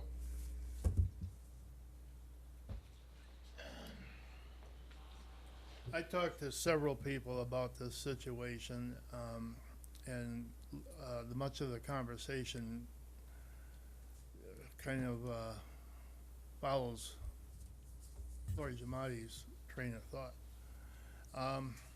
I guess a couple of questions is that this same code was used on other businesses in that cited in there, is that not right? Okay. First of all, I want to say things in the order they should be. First of all, from what I've found out, I think there's the most likelihood of what happened was there was an interim with no zoning administrator. There was a hiccup, call it a hiccup, but it was wrong. And the roof pitch was missed, that was incorrect. And I think the architectural standards were not adhered to. And because I was in that kind of a business for many years, one thing you don't do is change an ordinance to cover up a mistake. You don't do that. We're also not suggesting that. No. This is Well- not an ordinance change. This is a conversation about commercial aid, but we have not proposed an ordinance change. All right. Then I guess I would also say, I really wish Nick was here yet, but you're gonna do an interpretation of any given zoning type ordinance. Actually, the place you start is not in the body of the document. You start out after reading the purpose and intent. Oftentimes that sheds a lot of light on what is intended throughout the whole document. So that's what I would advise, and I would think Attorney Flanagan would be aware enough to do that. Start in the beginning. That's where you start. And I was going to question every time here, but are these next several items where it's to review zoning district requirements? what perpetuated all those to be on the agenda? Is it someone has a problem with something, or, Phil, are you asking about roof pitch and signs and billboards? yeah? Roof pitch came from individuals that are permitting homes, about wanting more structurally modern homes. That's where that roof pitch came from. That's, Architecturally creative. yes, is that's the residential. phrase, yep. Signs and billboards came from a request from Supervisor Jamadi. Canopies came from the joint committee, the joint CDA. Which and started Plan with Commission. residents. Yep, about wanting to have canopies in the summer, or pergolas. And short-term rental has been a request from Supervisor Jamadi. And to clarify, the was the canopies, we're whole- looking to, allow for more flexibility with canopies, allow for more, variety In- of in the- permitted structures. In where, the business park? No, in residential. residential. Okay. None of the agenda items after what was number 20 refer to are in relation to this agenda item. Okay. I don't wanna tie up much more of your time, cause, but again, I guess I would just highly reiterate, when you're looking for intent, if there was and well, clearly what brought this up is the issue with the building in the park, the meat market. Clearly, that's what prompted this to be on the agenda. So, right away, I have a suspicious mind anyway, but right away I start to think, okay, so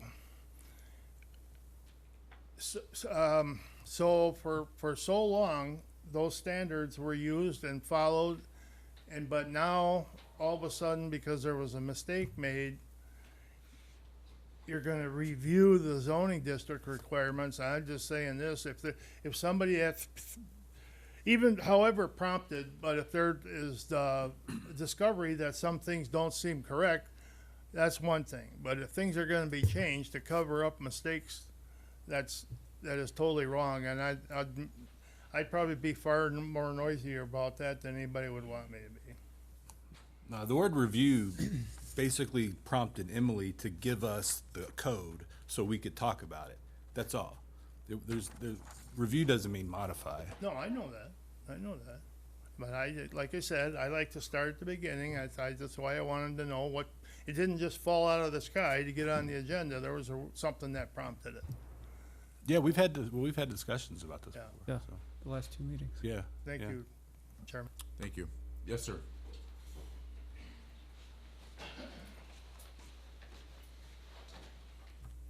Tim Mitchell, 178 Walden Court. One thing I'd like to recommend that now hearing, I recently got involved in talking to multiple representatives of the town as well as committees and boards. But maybe what we need to add, if there's not already, is a definitions, because clearly that is very lacking. If these plans are going across people's desks and nobody's reading it the same because there's nothing to judge off of, it's making it all the way through the system with holes in it. So if there's not already a definitions page to the ordinances, maybe that's what we need to do to make sure, no matter who reads it, the definition of face elevation or street elevation or entrance elevation is the same across the board, as well as the materials and some kind of definition to clarify, no matter who is in the seats or on the committees or in the board, because it just got, and accidentally, it just got blown up by its weakest link. And there's no reason to point blame at anybody, but there's a reason why there's definition pages on several legal documents, and clearly somebody along the line has missed that. So it's not necessarily how each of you vote individually, how you read it, but if there's a definition that everybody agrees on and votes on, and it gets put into the new ordinances, maybe that's the direction we go. That's just my recommendation, to keep everybody on the same playing level. And we can't work backwards. Like you said, you can't take a roof off of a building and redo it, However, we can correct the bullet holes, fix them up, make them look nice. He mentioned he's already working on doing that. I mean, like I said, we can't go backwards, but maybe what we do is add a definitions page to the ordinances, codes, etc. Thank you. Thank you. Yep. I think some of the things that some people hit on earlier was sort of the nail on the head. Is when Greg had left, and Emily, no offense to you, but you came in, knew just as we were starting to get involved, And when we started Rome Country Meets, and our plan and goal was to fit in with the town of Rome, with the committee, with the town, with all the people, and just have a great place where everyone can come and get some good cuts of meat, locally. And I think, Jamie, you'd agree with me. We were in many times with you saying, hey, we want to just make sure we follow all the codes, do everything the way we need to. And we thought we were.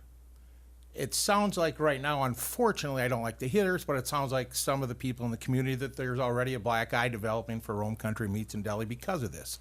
I think that's unfortunate. I don't want to see that, and it doesn't make me happy. But yet, we're proceeding. We're still, want to be successful. We want to bring what we can to the town of Rome. We want to work with the town of Rome, okay? This has been a little frustrating for me as well. I didn't know building codes. I didn't know building. But maybe one of the things that the town of Rome could do moving forward is maybe, and this is just my suggestion, my thoughts, is maybe put some sort of package together to entertain new businesses coming to town that says, hey, you're going to come and you're going to go to the town of Rome. You have to make sure you do this. Now, I know the codes are out there, but maybe something a little bit more simplistic to new businesses, just a general outline that says you do this, you do step A, you do step B, you do step C, so on and so forth. So some of the people that are coming in, like ourselves, and I'm not saying because we didn't, ignorance is not any, excuse, but it's going to help to get new businesses and make sure that everyone's on the same page moving forward for new businesses that come to Rome. Just so you know, I made one. There is a checklist for going forward that was in the packet. Yes. We can certainly add to the checklist, but there was a checklist provided in the. And I for applaud going you for forward. that, Emily. Thank you very much. I appreciate that, because you came in at a very difficult time with the transition with Greg. With Greg, retiring when he did, and then there was nobody there. But the one thing too is that it just has a trickle-down effect, because we had put through a findings of fact for paving, and it got overridden by the board, by a majority.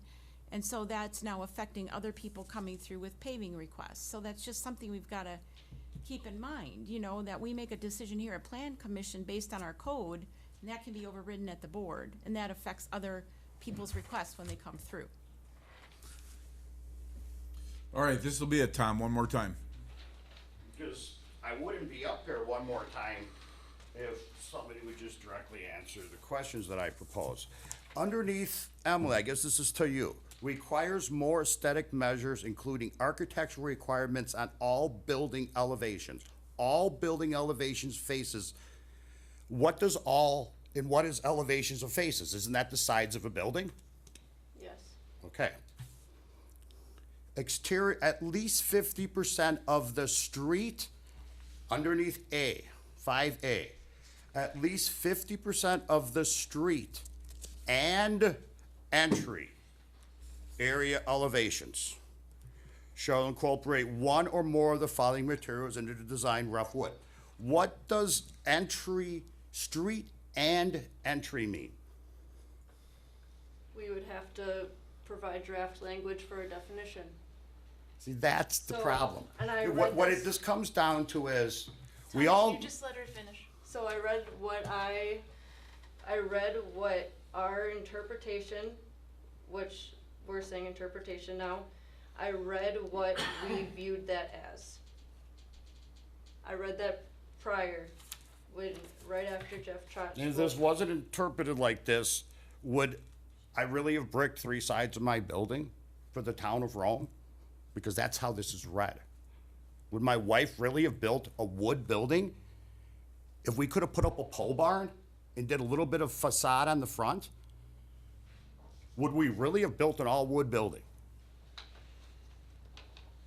So now, mine, guess it's only the front, so I guess the brewery, sides, back, metal, roof, everything, just put a little bit of brick on the front, and I guess you're good to go. I mean, this is, let's see, I got it.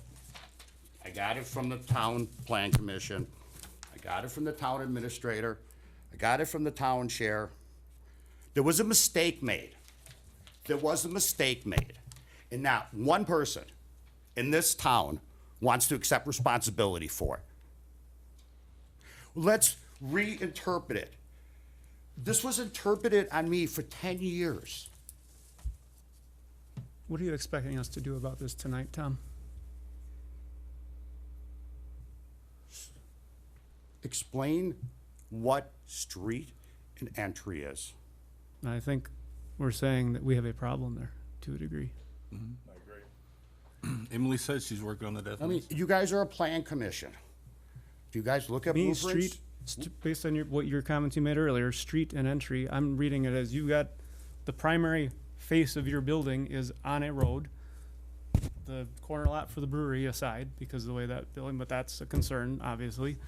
But, yeah, so But what's the what's the meat di- market faces one direction, and not to pick on your business, Jeff, but that's the subject here. Faces one direction, that, to me, personally, not speaking as a plan commissioner, that's my entry and my street side. But what does There happens to be a road that runs next to the building too. But what does 25% of all elevations mean then? Before that, Well, but then you read that, then you go back and it says metal siding shall be allowed as an acceptable quality material. There's problems with this. Don't get me wrong. I'm saying personally, it does. there's It says problems. at least 50%. Metal siding is allowed as a 50%, but the other 50% has to be something different, being rough wood sod. Even the back of the building. If this building would have been turned 180 degrees and put over by the apartments, totally different set of rules. Look at Bison's Trading Company.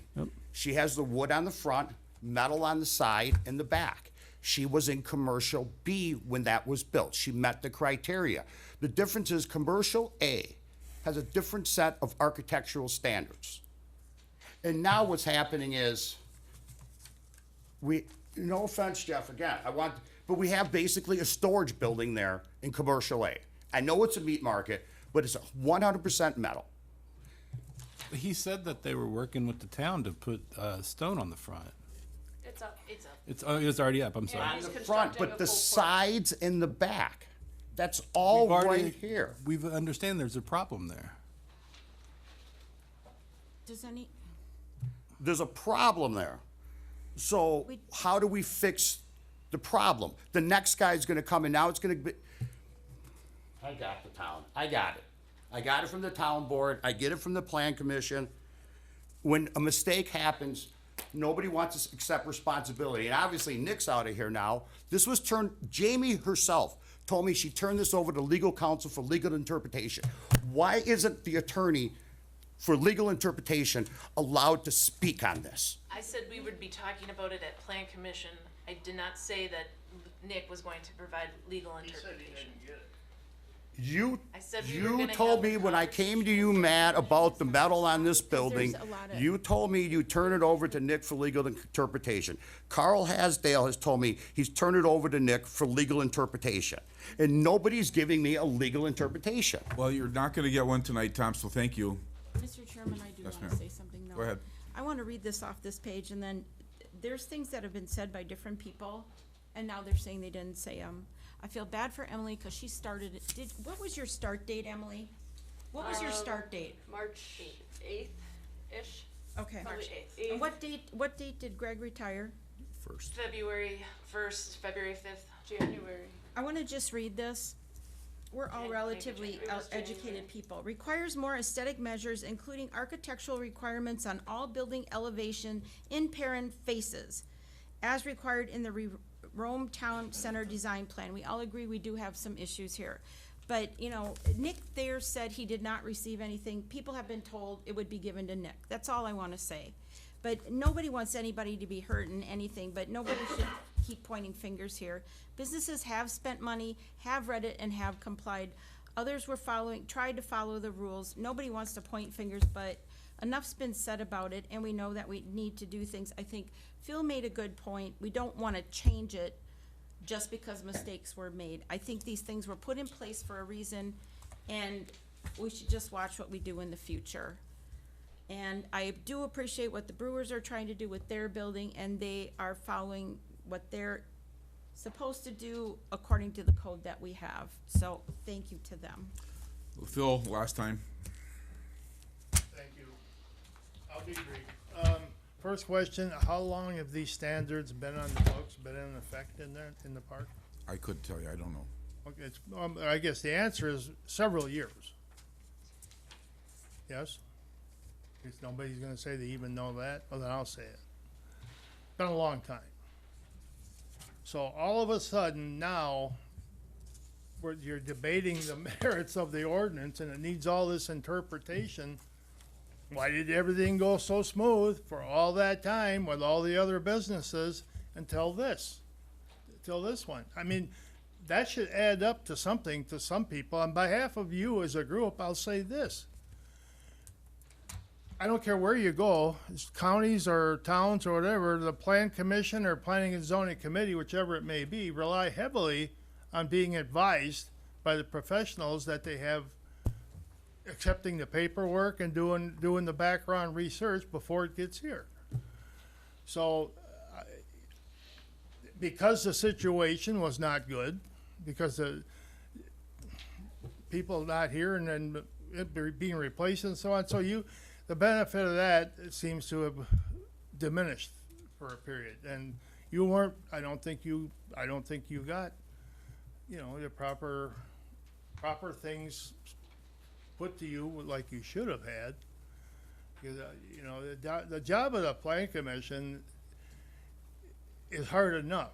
You're supposed to take all the facts, assuming you got them, and then evaluate based on that. And again, like I said, I just wish somebody would at least think about this. For how many years everything worked, everybody did everything they were supposed to, but now there's a problem.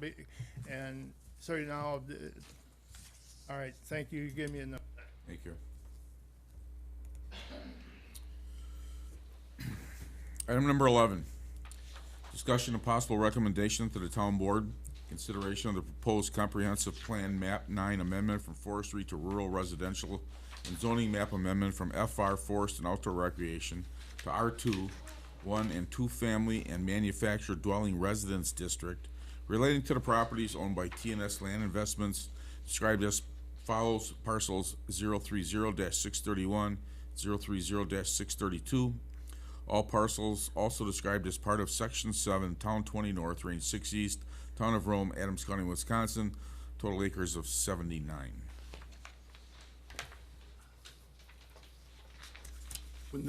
Excuse me, when this was on earlier, Lori, did you say that the future use map for this property was still forestry? Yes. Is that right? That's correct. It's still forestry, It is but still forestry. there's some problems here. So if we look at context, these two parcels are currently abutted by R1, the Business Park, Lakes District, and R4. And the part of the business park that abuts, some of it is those storage buildings, but the other part is where the town intends to build multi-family residences at some point in the future. So if you look at what's See this? compatible and incompatible, Do you want to see this? it's a bit of a poster? conundrum there. We also have objectives in the comp plan that are encouraging different types of housing, including multifamily and manufactured. I'm not arguing for or against, I'm just trying to throw out some facts that surround this one. There was talk of potentially having a buffer. I think that would be a pretty serious ask for us to consider, something that would potentially work there. And I'm trying to remember, there were sanitary requirements that came up as problems with the other developments. Would that be an issue in this particular development? No, because that was when we were with secluded lands, and that was prior to the county adopting the ordinance that all parcels, including camping parcels, required a septic. That was only in Lake District. Now that would be county-wide. So that was put as a deed restriction with secluded lands, that we required water, septic, and electric if they were gonna camp on it. But now countywide, you'd have to have a septic, if you camped on these parcels, which camping would be allowed on these parcels. And then, Jerry obviously couldn't be here tonight, but he shared, his thought with me on this one. R2 does allow camping, 2 camping units, and we potentially would want to restrict that to 1, given the type of development that's happening in this area. So So- maybe if the, Yeah, that would have to be a deed, right? so essentially, we're talking about potential deed restrictions to mitigate some of the concerns here of the neighboring residents and other developments. And I don't know, is the developer open to such things? Trey, you wanna come up? So, Troy, what Supervisor Goldman is talking about is that with every parcel that you would sell, the covenants and deed restrictions on it would state something like that they wouldn't be able to have more than 1 camper on the lot, even though the zoning would allow for more than 1 camper on the lot. Yeah, I don't think we're opposed to that. We're not here to put a campground in or whatever. We're here to develop housing, not a campground, so we'd be open to that. What about no camping? What about, would you No camping. consider Or changing the R1. zoning to R4? Which is gonna require bigger lots, but then again, you're restricting them to building a home. So, just to clarify, R4 minimum lot size is 5 acres. I'm sorry, okay. But you could Well, also you camp. were right though, yeah. You can camp You on can R4. camp on R4, but you're right, it's a larger lot size requirement. But it is R1, is that not? You can still camp on R1. What is it? You can camp in You townwide. can camp townwide. I don't, that's how most people started here. Sorry if you don't like it, but. You can Residential. camp, you can camp in residential zoning. in There, the there, town. there's the answer, commercial. They can they not camp there? No, How can they not? they can't. There's no camping at Lake Arrowhead. And They that's ended it, they their ended in covenant. its That's the entirety? covenant. Well, that's their covenants, Yes. yeah. Yes. I didn't realize they ended that over there. And the covenants are restricted to the original Arrowhead Property Owners Association. Arrowhead South does not have that as part of covenants. You can camp in Arrowhead South. Only in that one where it's on their actual deeds. Perpetual camping. Right. Yes. Like Sir Winston Court is a perpetual camping area for Arrowhead. But that's enforced through their covenants. Like where I am too, we have manufactured homes, mobile homes, but you can't camp there anymore. Well, that's Arrowhead's business, right? But I guess just So- as a question, do you have alternate sites as well, or is this your only site that you're targeting? Have you looked at other sites as well around the area that might be more appropriate towards that zoning and wouldn't have to be changed from forest to residential? We did look at some different properties, and we feel that this area is kind of nice because of the walking paths across the way. That road can possibly continue into it, and what we proposed is to continue our road right off the town road if it ever goes in. So it's kind of, this can be a continuation if the town goes ahead with it. So you've heard what a lot of the concerns are. One would be the manufactured homes, no foundation in particular. Yeah, and I think, as far as my point of view, if we need to put something in there that you need a foundation structure, we would be willing to do that. I don't have a problem with that either. What about a significant buffer zone of some sort? Or a building area within the lot and remain, like, if you have a building, envelope within the lot, so like in the 9 acres, you can build within 2 acres of that, but then the rest remains forested. We don't wanna be too constructive or too, I mean, I wanna sell these too. I mean, if somebody reads this and they're like, well, we're gonna buy 10 acres and I can only use 2, I'm not gonna wanna do that, of course, but, I mean, there are some maybe things we can talk about. You know, with the buffer around the edges of the property, if it's a 50-foot buffer of trees or whatever from your adjoining neighbor, whatever that may be, you know, that's something that can be talked about. Right now, we're just looking at, can we get it into a residential instead of forestry, I guess. So you'd be open to R1, residential? I think R1 is not the lot sizes that we wanna go with, cause that goes to. What's the minimum Lot for? sizes. Is it R1 5? Sorry, R1 is a minimum 1 acre. 1 acre on those, okay. It would just, you wouldn't be able to have a manufactured house, a duplex. You could still camp there though. It'd be all single-family residences. Right, right. I guess that's something we can look at. I'm not saying we're opposed to it, but we're leaning more, and we're leaning, See, I think there's You some. would not have a duplex in R1. See, I think there's some advantages to that duplex concept, though. I see where he's going with right, that. and that's kind I- of our selling thing, you know, we're just. Especially with younger families. Sorry, I didn't mean to interrupt you. ahead. Go ahead, Yeah. hon. I'm sorry. I guess we just did the R2 because it opens up the window for sales, right? We got lots here, there's other lots, and we want to be more open to different ideas of a building. You know, a duplex isn't really much different than a single family, besides you have two families next to each other, correct? So, I mean, it's not that we want to go with a trailer park at all, that's not our objective. So the R2 is more, just to have it more open for some ideas besides just R1s. What I envision with that is like, people my age or even a little bit younger had lost a parent or something. You have that parent on the other side, or, you know, that sort of thing with families, you know, changing in that and willing to move in an area like this and work from home and have kids in school kind of thing, and then their parents are living with them, that sort of thing, you know. Like you said, it opens up more opportunities, or people buy it and they rent out the other side to someone that works here maybe 8 months out of the year and goes south 2 months out of the year, that sort of thing. I don't know, but it opens up a whole different living arrangement type of thing. But, and even the manufactured home thing doesn't, I'm thinking lot sizes, 1.5 acre and close to Arrowhead, and I don't think that would even bother people so much. It's, you know, if the lot sizes were maybe a little bit bigger than 1 acre or 1.5 acres, but I don't know. Jamie, he would come back, right? Twice. He's gonna come back twice. So Preliminary like, plat and final plat. right, so if we're talking buffer, we're talking how much buffer, he's gonna have to demonstrate that to us again. Through the plat. Yeah. 1 second, Phil. With our, examining the map amendments and stuff, is this something that we would finish our map amendments first and then tell him that he would fall within the comp plan, the way the map is set up?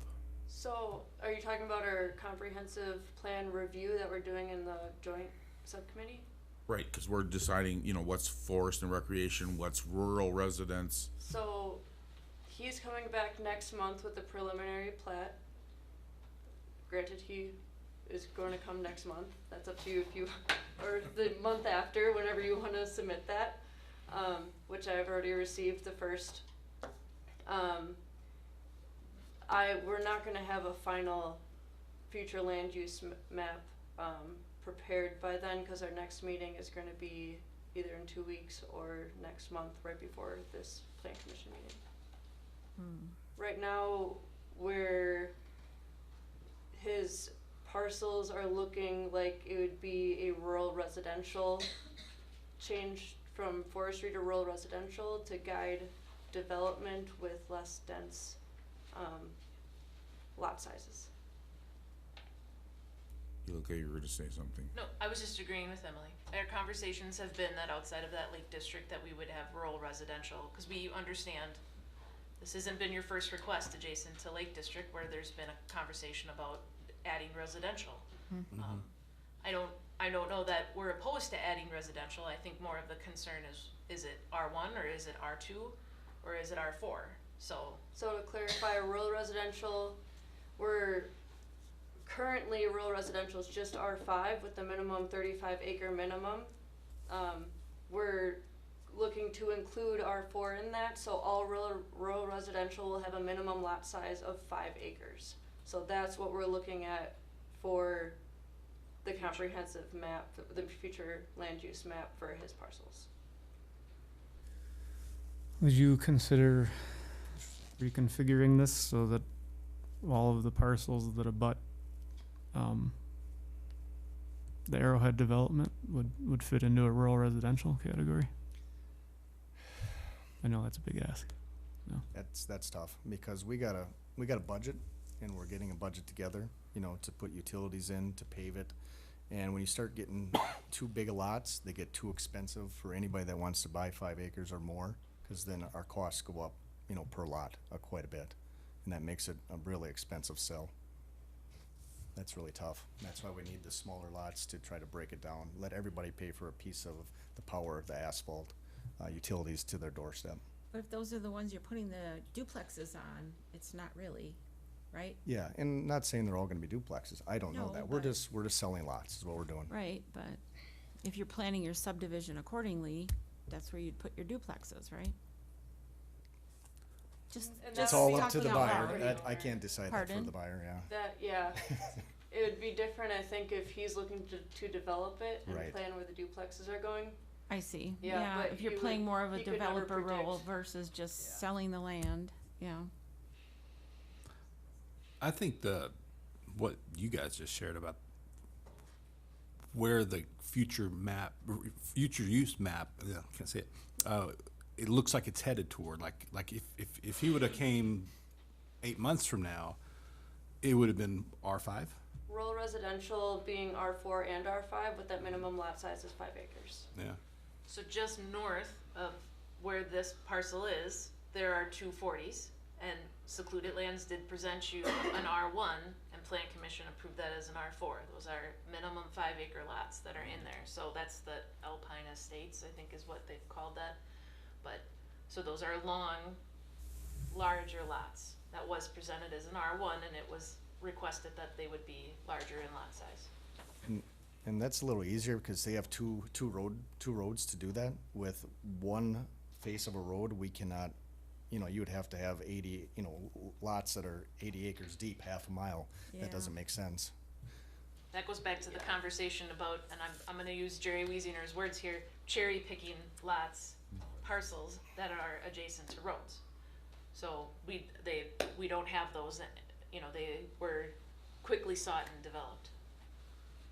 Road construction is expensive. Mr. Chair, Yes, ma'am. Carrie has a question, please. Or can you come up, Carrie, so Well, we I can hear?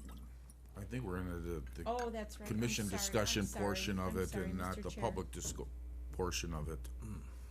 I'm sorry, Carrie. Could we, call for a motion? We can? Well, I'm not making it. Well, if there was a motion made, it would be to recommend to the town board Yeah. that the changes were made to the comp plan map and the, We don't have to Zoning. recommend adoption either. Don't forget that this is here either for you, okay, these people, okay, thank you. Ultimately, we do have a future land use map that we're trying to lean into, and this isn't congruent with that. No, it's Mhm. not. I know. I don't know if the right thing to do is just nothing or not recommend.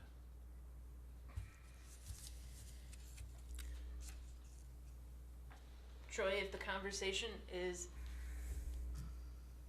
I'm paraphrasing from the Plan Commission, but if the conversation is not R2, R1, or R4, is there a preference on what that would be?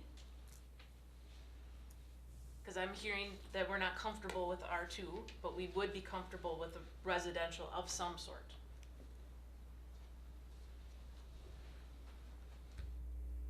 I guess if the board is saying that R2 they wanna push away from, we would have to look at R1 and R4 over again, and I'd have to read the guidelines one more time, I guess. I don't have them in front of me, so, I mean, What if we would allow it to come back for additional discussion at our next meeting? that was just a suggestion that Paul Yeah, made. I like that suggestion, but I kinda heard that, Paul, and I think I'd like to have this discussion again before we really completely eliminate R2. Because I do like the layout that he has, I just would like to hear more from the citizens that live in that area, and maybe, I kinda see him nodding his head, and I think Carrie had something to add as a realtor, that maybe there's more that we should hear, because I think if there are foundations on manufactured homes and there's things that we can put in there, it's maybe something that might be acceptable. Cause he does have a nice, I don't think it's fair to keep him hanging. I think we either make a decision, and move forward with something. oh.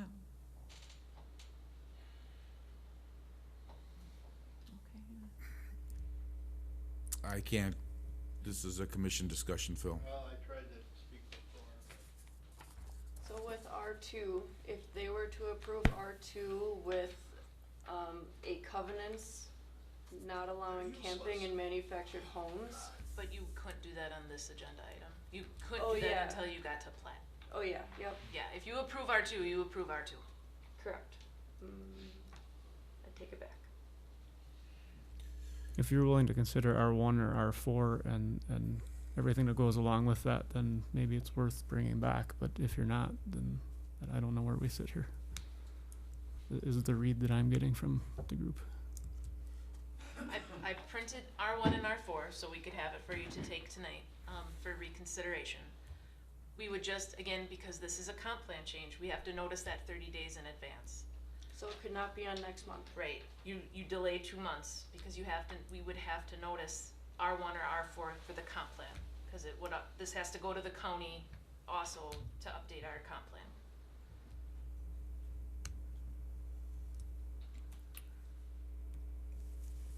Is there another fee again to do that? No, we wouldn't, if the plan commission's decision is to bring it back, we wouldn't charge an additional fee for that public hearing. That would be a plan commission decision to bring back.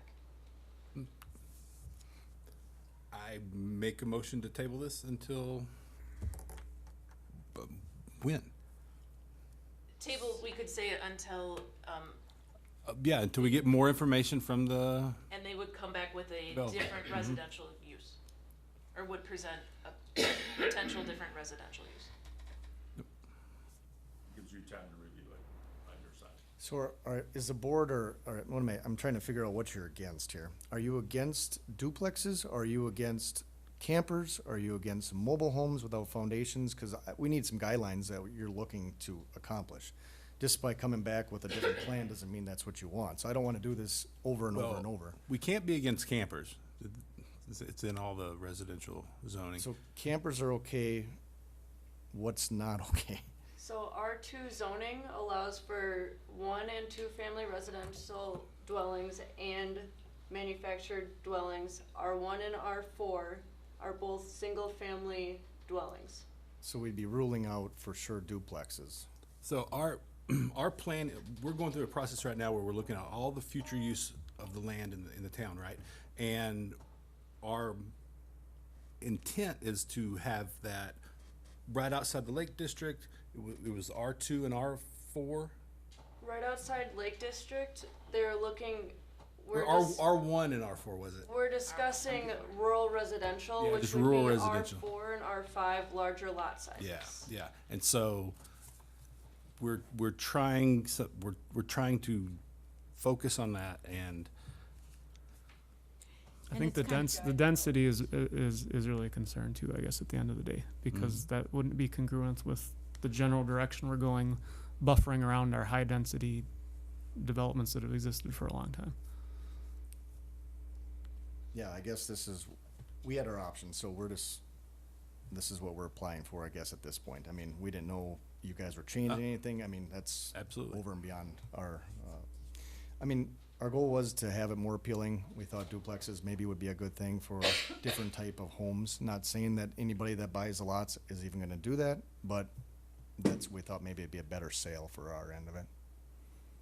I guess that's what we're getting at more so. And, you know, we're not opposed to doing some covenants, is to do some different things where we can eliminate whatever. Mr. Chairman, I have a motion on the table without a second. You do. And the motion from Jeff is to table this until the next available More information from. planning commission meeting where more information can be obtained? Or other options looked at? Yes. I would second it. Is there any other discussion on the motion? Are you clear on what the concerns are? I guess you were asking and we had some He's really conversation not. here. Not really.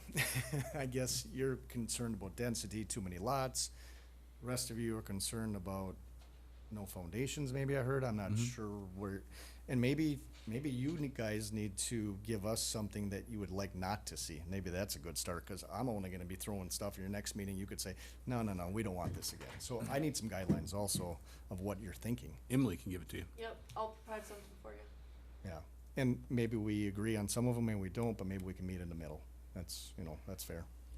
I'll provide what they Yeah. discussed and, Yeah. email that to you. Cause we're open. I mean, we wanna make it work too, so. That's a working together attitude. Yeah, that's what it's all about, right? Yeah, if you're looking for new business and, tonight was kind of an interesting meeting, with everything. So, I mean, me looking on the outside, it's a little scary, to say the least. All change is hard, right? Wanting Like- to, develop or do things in this town, Growth and So- It is Halloween, so. Okay, so the motion's on the table to table this to the next available plan commission meeting, and Emily will get in touch with you, sir, to finalize whatever. Yeah, some guidelines or something that you're looking for. Something to give us a little bit of indication what you're thinking. So all in favor, say aye. Aye. Aye. Opposed? Motion carried. Thank you so much. All right, thank you. Item number 12, It'll work. discussion of possible action, consideration of the issuance of a conditional use permit for the following purpose: to construct a brewery on the property located at 304 Matterhorn Trail, owned by Clinton J. and Heather L. Dalton and Brandon D. and Leslie M. Orr, also described as Lot 2 of CSM 5041, located in southeast 1/4, southwest 1/4, Section 8, and northeast 1/4, northwest 1/4, Section 17, Town 20 North, Range 6 East, Town of Rome, Adams County, Wisconsin, parcel number of 030-01136-0589. I'd make a motion to approve the conditional use permit, including the findings of fact for a term to be indefinite. Second. Motion by Dan, second by Jeff, to approve the conditional use permit. Is there any other discussion? Hearing none, then all in favor say aye. Aye. Opposed? Motion carried. Item number 13, discussion and possible recommendation to the town board, consideration of a site plan of operation for Up North Brewing Company, care of Clinton J. and Heather L. Dalton and Brandon D. and Leslie M. Orr, for the property located at 304 Matterhorn Trail, also described as Lot 2 of CSM 5041, located in the southeast 1/4, southwest 1/4, Section 8, and northeast 1/4, northwest 1/4, Section 17, Town 20 North, Range 6 East, Town of Rome, Adams County, Wisconsin, parcel number of 030-01136-0589. Motion to approve the site plan of operation for Up North Brewing Company for Clinton J. and Heather L. Dalton and Brandon D. and Leslie M. Orr for the property located at 304 Matterhorn Trail. You're making a recommendation to the town board, Oh. not to approve the site plan. Oh, did I read, I'm sorry, I read that wrong, Mr. Chair. Supervisor Jamadi, could we just ask in that motion that final colors to be approved by zoning administrator before ordered? Let's say colors and materials. Site colors and materials to be approved according to the Rome Town Center Design Plan. By Commercial A Sub-District of Rome Town Center. Thank you, Emily. Okay, wait, So you're gonna change your initial motion to make a recommendation to the town Yes. board and not conditional use permit. Yes. I read it off the wrong. Is there a yes. second? I'll second that, but based on all the other conversation we had here earlier tonight, I don't know how we can possibly approve the building with not even understanding our own code. Well, Made it I according- actually have an opinion about that. If you look at those photos, they have architectural features on the two sides.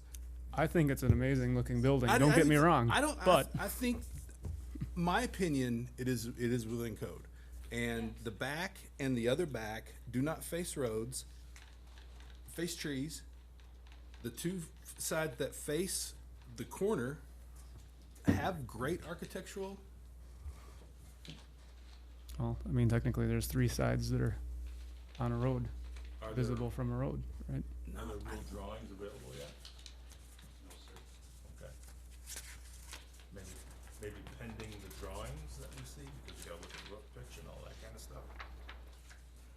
all of that would be by code.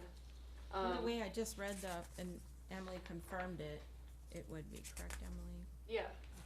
All materials and colors would be approved and, Wait, let me read it as I have it. okay. I have final site colors and materials to be approved by zoning administrator prior to ordering in compliance with Rome Town Center Code.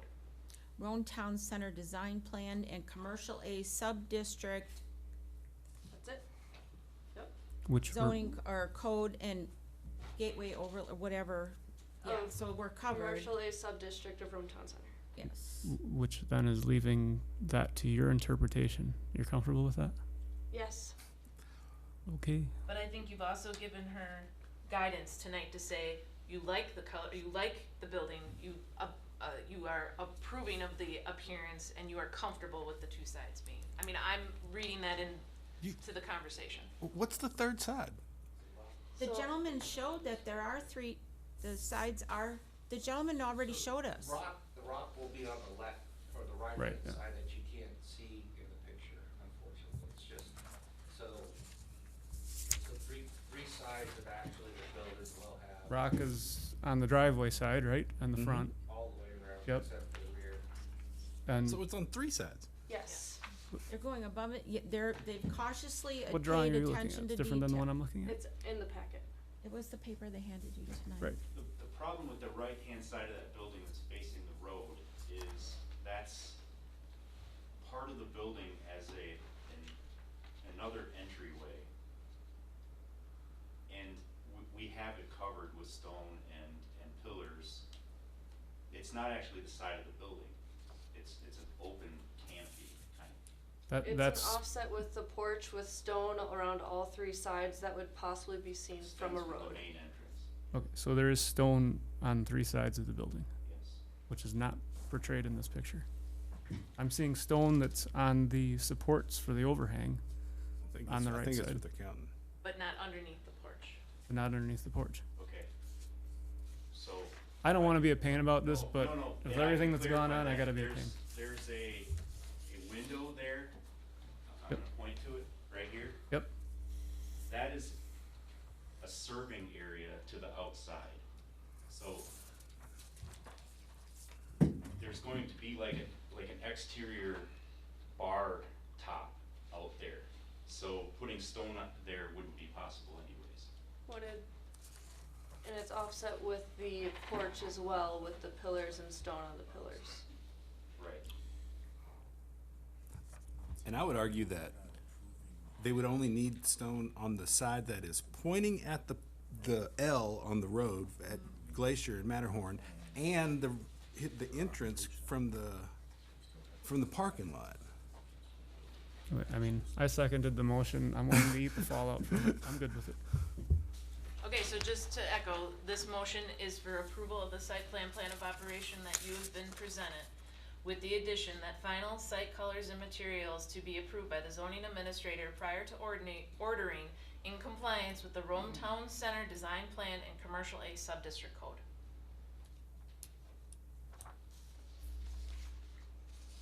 We got a motion and a second. Yeah, we're good. We have a motion and a second to approve the recommendation to the town board. Is there any other discussion? Hearing none, then all in favor say aye. Aye. Opposed? Motion carried. Item number 14, discussion on possible recommendation to the town board, consideration of a site plan of operation for Ebby Realty, care of Randall J. Ebby Senior, for the property located at 384 State Road 13, also described as Lot 75 of Canterbury addition to Lake Sherwood, located in the southwest 1/4, southeast 1/4, section 17, described as Lot 75, Town 20 North, Range 6 East, Town of Romanus County, Wisconsin, parcel number 030-1950.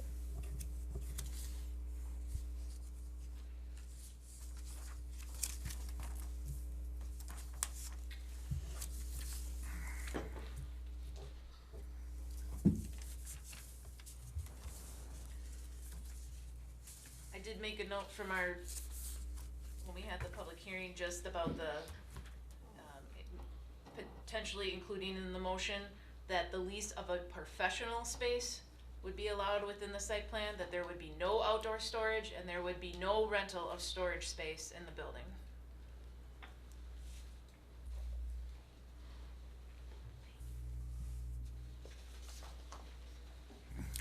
I'll make a motion to recommend to the town board the approval of a site plan and plan of operation for Ebby Realty, including conditions, there's no outside storage.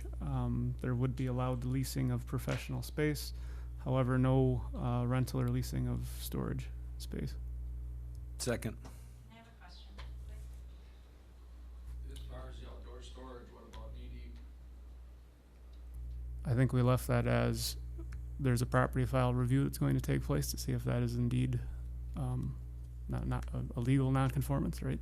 Okay. I thought I heard you say Non-conforming. that he was gonna be gone. Was I inaccurate with that, or? No, Alex, he's got, he's got his old stuff. Yeah, I think it's a different discussion. So that'd be a site plan of operation that would be in the file, and I'll check the file. That's correct. So motion's on the floor to approve, motion and a second to approve the site plan and plan of operation for Ebby Realty. Is there any other discussion?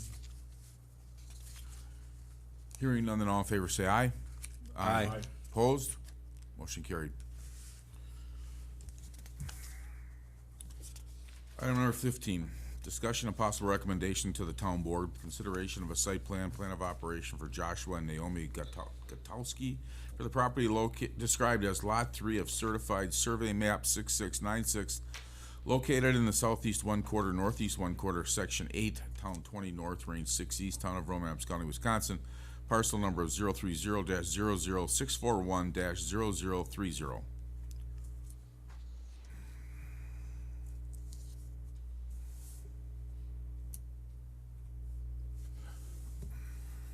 Emily, there's nothing weird about the labeling it as a car dealership? Are you, I presented what is the closest possible use. There is no use listed under permitted or conditional. What Or did we what use you- for knee deep when they did that 6 or 9 months ago? I would have to pull, and that's on a different property, that wasn't, I would Close have across to the pull street. the file.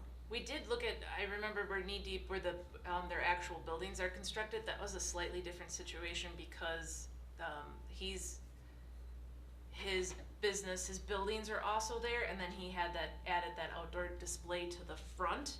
Cause that wouldn't be the primary use of the property. Yeah, It would just be a display for the business. this is just a display, but there isn't any structure there. But we don't have plans for a structure. Well, down the road, he said he might have a Yeah. structure, and The then, intention is. then the issue is being that he's involved in part of the Gateway District as far as paving, correct? Yeah, but we've given a grace period for paving. Well, haven't we? That's in the town center, though. Well, what happened with the other property on Highway D at the last, plan commission, wasn't he referred to the town board, and there was some, Ultimately, we had problems in that process from the get-go that led to a negotiation of sorts, we'll call it. Ultimately, he will be required to pave to the 200 feet if they change their business purpose. We've The computer guy? yeah, Yes. he's agreed to pave back to the point where it's no longer visible, and they're not clearing trees or anything, so that's relatively easy to do. Here, when you're clearing 200 feet back, I mean, it's visible all the way, right? Way, That's true.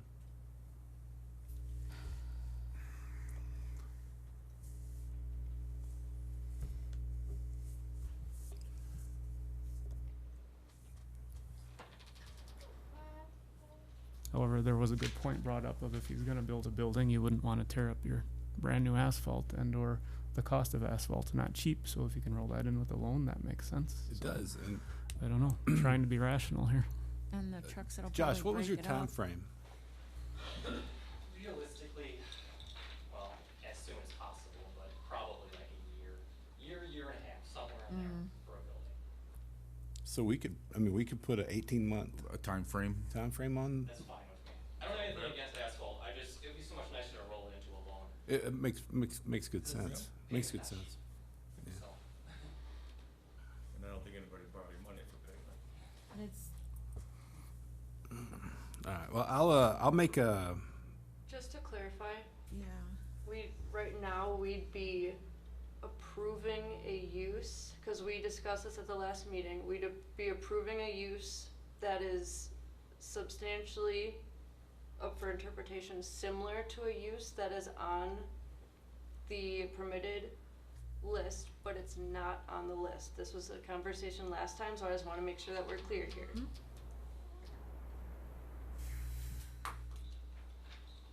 I just don't want there to be confusion and questions after. What would you, I mean, it kind of falls under a boat dealer. Like, I don't know what else you would. And that's why unless it's you came up with substantially similar, boat but and it's lift not on the dealer, right? list, but there was conversation last time about, are we gonna continue to do that, or does it need to be on the list? So I just wanna make sure that we're clear that it's yeah, substantially and I don't similar. wanna read into anything that happened earlier with, when Nick was here, but I think if it was something that we shouldn't be doing, he would have surely said something in the public hearing, right? Well. I mean, that's his job, right? He Well, in kinda a got sense, this is thrown. equipment sales and service also, correct? in a Oh, sense? yeah, it could It's totally be equipment that. sales and service. Yeah, And that's okay. why it's substantially similar, yes, and that's why I chose that use to be for that permitted use, under his business plan.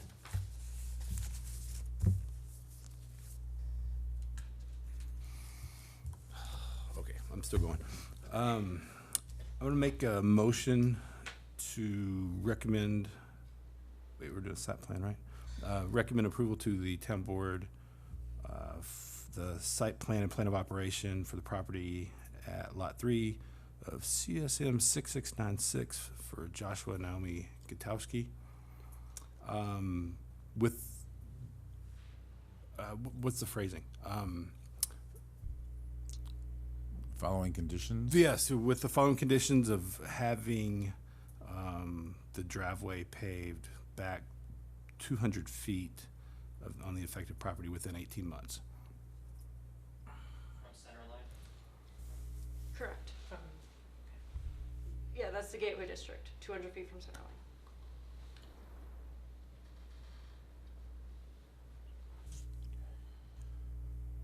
I'll second. I think we're good. Okay, motion by Jeff, second by Dan to approve the plan, site plan and plan of operation with the condition of the driveway be paved 200 feet back from the center line within the next 18 months. Is that correct? Yes, So sir. for discussion, right, Okay. got a second.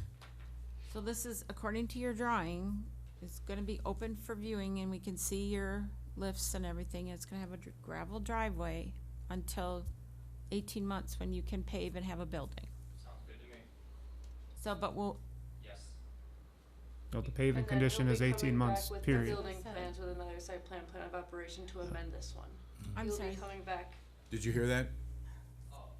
say that Say it one again, more time, Emily. So, once he has building plans within the next 18 months, he'll be coming back here to amend this site plan, plan of operation to add the building and the paving. Well, the paving's on here, so that needs to happen within 18 months, but the building will be on the next site plan, plan of operation. But what I'm clarifying though is according to the drawing he gave us, right now, there'll be a view, everything will be open with a gravel driveway, and we can see all of these boat lifts and everything with a gravel driveway. There's like no hiding anything. Well, the lifts, Display is to be seen, yeah, it's a display area. Right. You can see the lifts, there's trees. and that's how we make money. No, I understand that, I understand that. She just means it's back outside of Gateway versus in Gateway and just at higher standards, correct? Right. I have a question. I think you had a storage area back behind the trees and one up front that was more of a show area. Is that true or not? Yeah, I mean, I'm gonna do the display, 200 feet back, and then there'll be trees, and then you won't see anything behind there after I put the other stuff. And that would be like inventory behind the Yeah, trees. the inventory behind there, yeah, stuff like that. That kinda what we're talking. Yeah, use lifts, go back there, that kind of stuff. Do we allow open storage in commercial A? Cause that was a B1. question that came up with the. I'm B- sorry, B1. B1, okay, thank you, and B1, this is B1. We wouldn't, I mean, outside of approval of the site plan, we wouldn't allow it in, Yeah, you do. It says it needs to be screened if it's, next to residential properties. So it's on the bottom of the page for P1. Okay. This would not be I adjacent mean, to residential. I'm not against that, but I would like to point out, like, I don't think Knee Deep has any screening. Trees would be screening. Knee Deep is a display area, not outdoor storage. Yeah. But they're referring to the area in the back that you marked as outdoor storage, which you abut nothing but Josh, come up to the other microphone, properties because that no are one else at residential. home that So watches the meeting will be able to hear the conversation. And I'm just asking you the questions, that's all, because and I understand what you're saying about knee deep, and there's this display right there. I'm just asking the questions. I'm going to read this right out of the code. Outdoor storage in conjunction with the business must be screened from public right away in residential property. I think you're good with what you presented. Yeah, the trees screen the public and, yeah. Do you want it, Jeff, I think you made the motion, do you wanna include in the motion that tree screening must be provided for the outdoor storage? I mean, I can, but he has it listed here. Okay. You know, Per code. Thank you. Okay. Just covering all our bases. I would amend my motion to say that the outdoor storage needs to be screened per code. Did I second your? Yeah. Okay, I'll accept that amendment. Okay, so motion by Jeff, second by Dan to approve the site plan and plan of operation and recommend to the town board that the driveway be paved within a period of 18 months and that the storage area be screened. Is that correct? Yes, sir. Okay, so we do have a motion and a second on the floor. All in favor, say aye. Aye. Opposed? Motion carried. Item number 16, discussion and possible action, consideration, and issuance of conditional use permit for the following purpose. Short-term rental at the property located at 389 Cog Hill Court, Unit 5, owned by Michael Welsh, also described as Unit 19 of Deer Run at Lake Arrowhead Condominium, located in the southeast 1/4, southwest 1/4, Section 18, Town 20 North, Range 6 East, Town of Rome, Adams County, Wisconsin, parcel number of 030-02973-0608. I'll give it a go. Okay. I move that the Plan Commission grant the request for a conditional use permit for the short-term rental based on the recommended findings of fact at 389 Cog Hill Court, Unit 5, owned by Michael Welsh, which will remain in effect as long as the owners hold a valid Town of Rome short-term license. Max permitted rental occupancy will be 12. Permitted max vehicle parking currently allowed will be 6 on hard surfaces only, not lawn or grass. Property manager must be within a 25-mile radius of said property with contact information on file with the Town of Rome. Is that right? I'll second it. Any other discussion? Just to clarify. Yes. Did it wrong? No, it was great. Oh, good.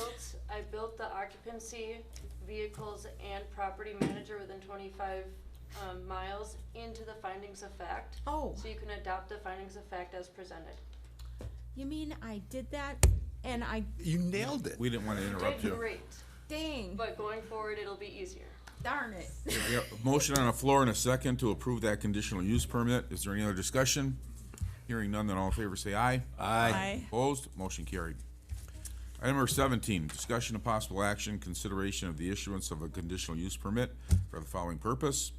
The short-term rental at the property located at 1171 Arrowhead Trail, owned by 424 Investments LLC, also described as Lot 106 of Setting Sun addition to Lake Arrowhead, located in southeast 1/4, southwest 1/4, and southwest 1/4, southwest 1/4, Section 17, Town 20 North, Range 6 East, Town of Rome, Adams County, Wisconsin, parcel number of 030-4257. Should I attempt it again? You can certainly try. Do the shortcut though. A shortcut, alrighty. I move that the Plan Commission grant the request for a conditional use permit for a short-term rental based on the recommended findings of fact at 1171 Arrowhead Trail, owned by 424 Investments LLC, also described as Lot 106 of Setting Sun addition to Lake Arrowhead. Stop there. Second. Okay, we have a motion and a second on the floor. Any other discussion? Hearing none, then all in favor say aye. Aye. Opposed? Motion carried.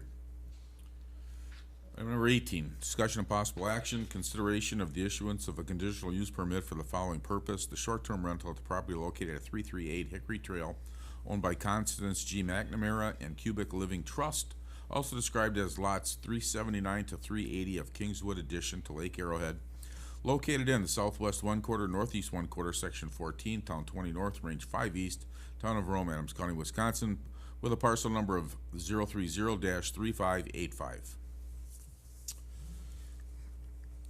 I'll make a motion to approve the conditional use permit for the short-term rental at 338 Hickory Trail, including the findings of fact.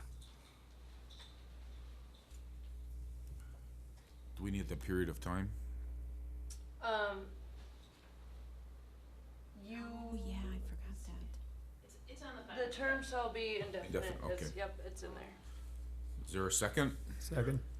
Second by Paul. Motion by Jeff, second by Paul to approve this conditional use permit. Is there any other discussion? Hearing none, then all in favor say aye. Aye. Opposed? Motion carried. Item number 19, discussion of possible action, consideration of the issuance of a conditional use permit for the following purpose: the short-term rental at the property located at 1314 Bogey Trail, owned by David and Jacqueline Ports, also described as Lot 8 of Bogey addition to Lake Arrowhead, located in southeast 1/4, northeast 1/4, section 19, town 20 north, range 6 east, town of Rome, Adams County, Wisconsin, with a parcel number of 030-02909-0507. Make a motion to approve the conditional use permit for the property located at 1314 Bogey Trail, that it would include the findings of fact. A second. Okay, motion by Jeff, second by Lori, to approve the conditional use permit, 1314 Bogey Trail. Any other discussion? Hearing none, then all in favor say aye. Aye. Opposed? Motion carried. Item number 20 has been discussed. I would recommend that we take items 21 through 24 and move them to the next agenda That if is nobody has any objections. No objections, sir. Okay, then item number 25 is next agenda items. Emily, you got a preliminary plat review? So that was our rezone today, so once we get another, I'll present him with information. The rezone will be in 2 months at the soonest. Okay. Other than that, we have, you know how many short-term rentals?